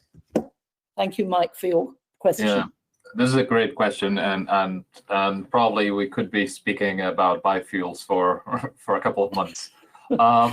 In fact, you correctly point out that the IPCC and other scenarios demand the need for biofuels plus carbon capture as the only way to produce negative emissions and therefore arrive at the right amount of emissions. I guess the only two things that I would like to say is that, of course, the current generation of biofuels has a lot of problems. So we need to develop better biofuels that do not imply the several challenges to food production and land use that we have right now. And second, I personally am very critical about including biomass with carbon capture in scenarios, because this technology has a lot of issues that need to be solved. And therefore, in my view, when we introduce this type of technologies, we are kind of generating a kind of false expectative. For example, in the case of the Spanish strategy, the government decided against including CCS and biofuels, and instead relied only on natural sinks, which of course have other set of issues, but I think they are less controversial. So this would be my two very quick takes on this, which I agree is a really important issue. Thank you. Thank you very much, Pedro. I don't know if anybody else wants to answer that question, because we have several. I have one here from... yes, carry on, Rabi. Yes, just very briefly, it's a great question. Thank you, Pedro, for a great response. I'd like, from an agriculture standpoint, I'd like to highlight two issues. Pedro mentioned the competition to food. I'd like to highlight that soil has been ignored in all of our discussion. I think the new generation of biofuel should include biochar, which has been proven to improve productivity of soil. It improves the water retention in many, many soils. And our new development, the scientific community in breaking the lignin, the cellulosic tissue, and generating energy from that is a huge improvement forward. Then we need to look at expanding the bioenergy with the soil health in mind and the competition to food. A very good point, Rabi. People have overlooked soil for far too long, and we've impoverished our soil beyond belief. So thank you so much for making that point. We have a question here from Shmuel Yerushalayim Lami, and he says, what do you think about the chance of future collaboration between Israel, Lebanon, Syria, Cyprus, and Egypt around the use of energetic potential of Mediterranean sea waves and shared construction of seaways-based power stations? We'll start with, well, Jawad, perhaps. Could you please, just the last part of the question? I didn't yes, I'll say that again. What do you think about the chance of a collaboration between Israel, Lebanon, Syria, Cyprus, and Egypt? That'll be a question for a couple more as well, around the use of the energetic potential of the Mediterranean Sea's waves and shared construction of sea. So it's about sea energy and power stations. Is there a potential to share? Thank you. I'm not sure I'm the right person to respond to this question. And firstly, Rabi, because perhaps it has a political dimension, and secondly, because I know that I am in collaboration with some companies that work or promote wave energy in the oceans. So it's more in the oceans in the Mediterranean. I'm not sure of the potential of using the sea waves of the Mediterranean in these particular areas of the Mediterranean. Okay, we'll keep politics out of it because this is a science debate. But Divyan or Rabi, have you a solution there? Divyan is nodding, so you, Divyan. No, I think on ocean energy broadly, I think it's I do not have a context specific answer to the question, but broadly, I think there's a lot of innovation happening around that side, but definitely there's a long journey that is yet to be covered in terms of being matched with some of the other renewables that are much more mature. Rabi? I am familiar with small scale pumps, hydro pumps that use the wave energy. I'm not familiar with the large scale of that scale that has been proven to work economically. But it's certainly something to explore. Thank you.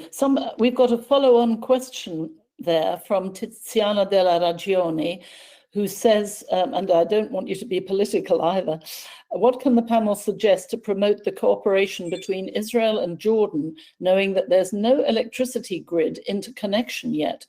Who is going to pay for this type of joint nexus? How is it going to be managed and financed? Theodoros, I haven't come to you yet, but I think you might have an idea. Not really. These are among the gaps that we have identified in our report for the Cyprus Climate Initiative. But this question is too specific for me about financing this specific interconnection. We can see the benefits, but of course someone has to finance it, of course. But sorry, anybody feel that they have a more specific answer in the group? I can just mention the example of a similar the Red Sea project, that was planned in the past, which was a collaboration between Jordan and Israel to bring water from the Red Sea to the Dead Sea and build desalination plants and produce like 50 million cubic meter for Jordan, 30 million for Israel. So after a long years, World Bank feasibility studies and other actors, finally it was, it stopped there. So this kind of project obviously has a political weight. So once it's solved politically, maybe technically, it will not be an issue. Thank you, Jawad. We have an anonymous question here, which says, for Pedro, something's gone wrong on my computer. I hate computers. It's blocked the question, but it was, there we go. People always assume that renewables are taking place, but the Mediterranean is full of flat roofs, Pedro, and including here where we are in the south of France. I've asked people, why don't they use photovoltaics on the roofs? No answer. So what is the problem? Why aren't we having more photovoltaics on Mediterranean roofs? Again, this is a very contested issue, but if I'm allowed to answer very quickly, it's basically about cost. I agree that if I had to choose independently of cost, the best option for deploying PV is roofs. Right. It's the option that creates the lowest environmental impact. It doesn't create disconflicts with land use and therefore doesn't create a negative perception by the population. But the problem is that it's significantly more costly because basically you cannot access economies of scale that you enjoy when you get to a big farm. So it's a trade-off that we need to think about. I think what is important here is to provide society with the right information and then jointly make the right decision. And of course, if we are happy to pay a little bit more, I would be glad to move into rooftop PV because I think it has many advantages. And Tivian also. Tivian, your turn.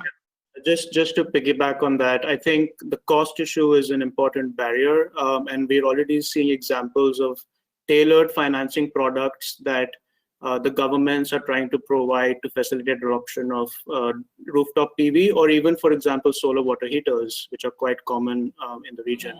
So an example is JREEF in Jordan, where they have a dedicated funding line for rooftop PV applications, not just for households, but also schools, for example. So I think tailored financing products for these can really address some of the financing challenges that Pedro mentioned, which keep it from scaling up. It's funny, it seems that so many areas have such good ideas, but the good ideas don't seem to be spreading, as Jawad mentioned earlier. If people pooled all these good ideas, then possibly the thing would lift much more. You touched on, at the end of your speech, Jawad, you were talking about hydrogen as a potential solution for energy in the Med. Could you expand more on hydrogen? Yes, I mean, now if you look at the region, almost all the countries are trying to develop their national policy on the green hydrogen. And there is even agreements, for example, signed between Morocco and Germany, Morocco and Korea. Also, I know in Egypt, in Jordan, many other countries are developing this strategy. And to produce this green hydrogen, we need like 9 kilos of water of high quality. And in a region of scarce water resources, this is actually a big challenge. So that's why I mentioned that this nexus, hydrogen, water, climate, may be, you know, be a topic of probably next workshop, because how can we, you know, find a way to produce the green hydrogen without, you know, not on the expense of those scarce water resources. Obviously, at R&D level, there is a lot of efforts. I know some labs working on trying to produce the hydrogen from seawater, but it's still very challenging. We are talking about the lab scale. So to upscale it to is still, I think it needs some years. So for the moment, you know, it's there's different kind of probably approaches. Some people talk about desalination. So I mean, building more and more desalination plants.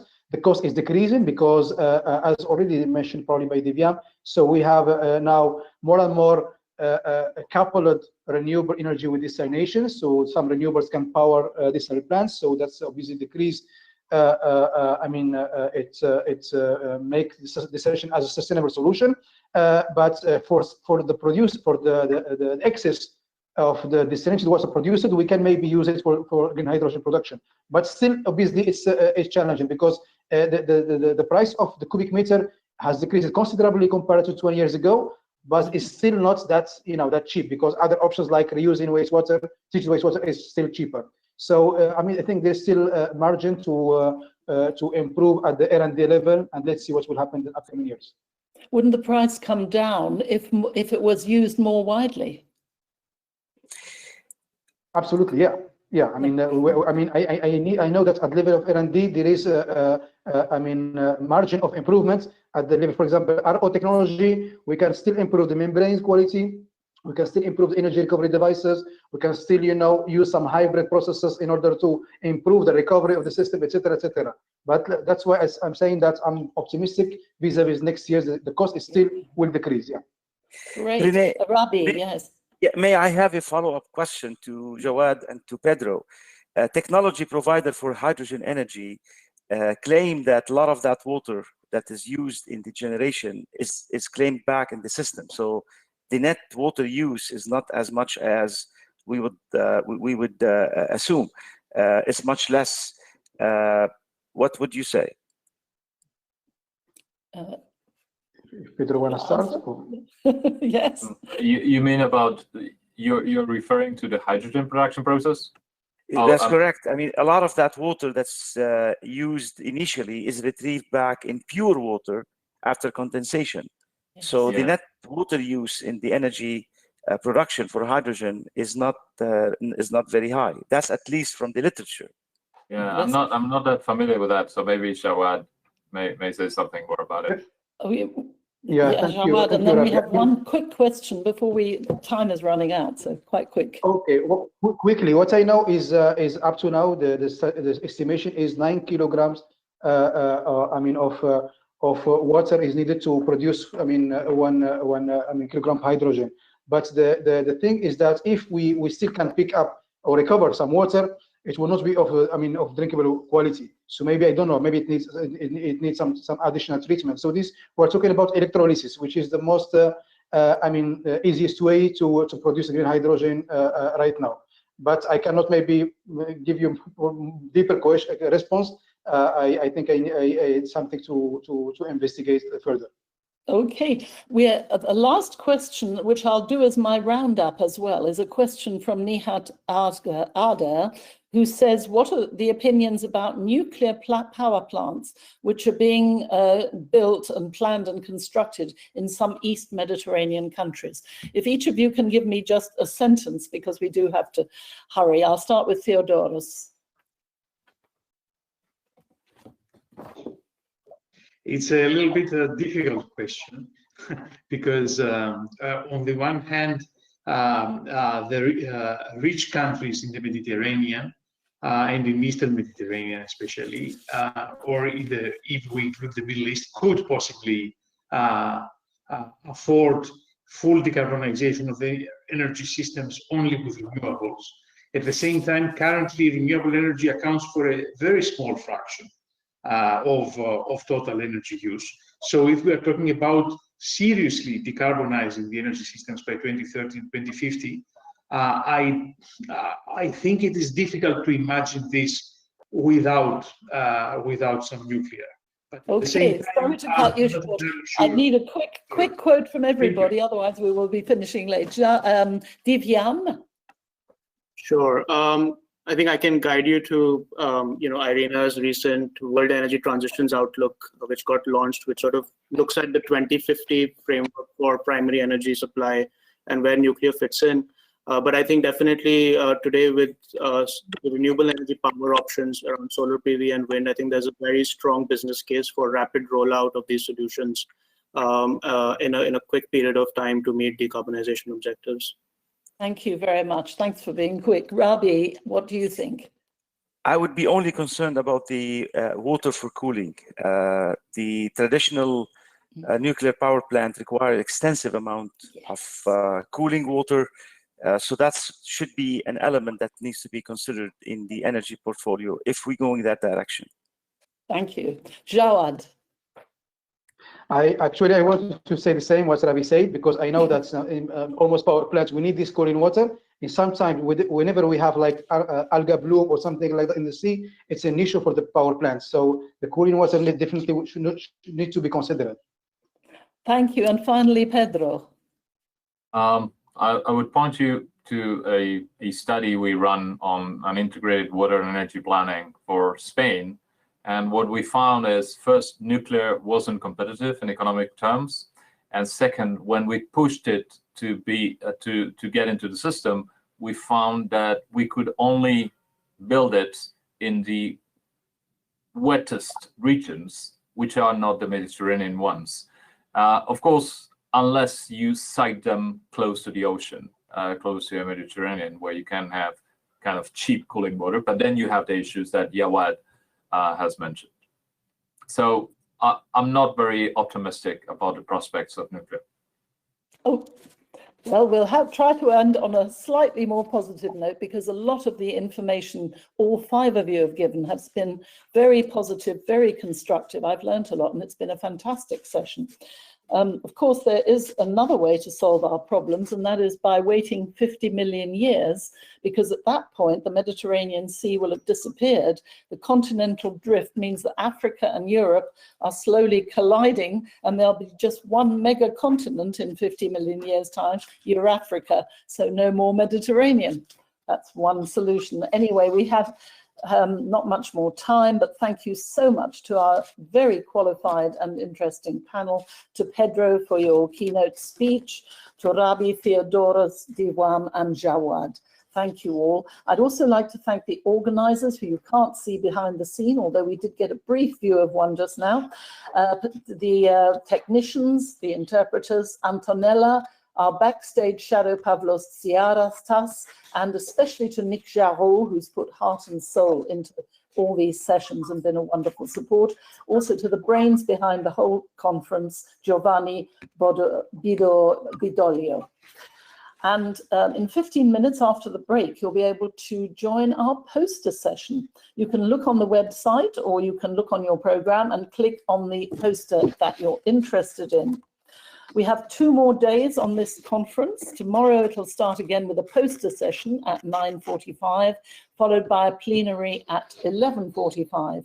And we'll be finding out how positive solutions from scientists, politicians, and people on the ground could ensure that biodiversity in the Mediterranean flourishes and the area is resilient to climate change.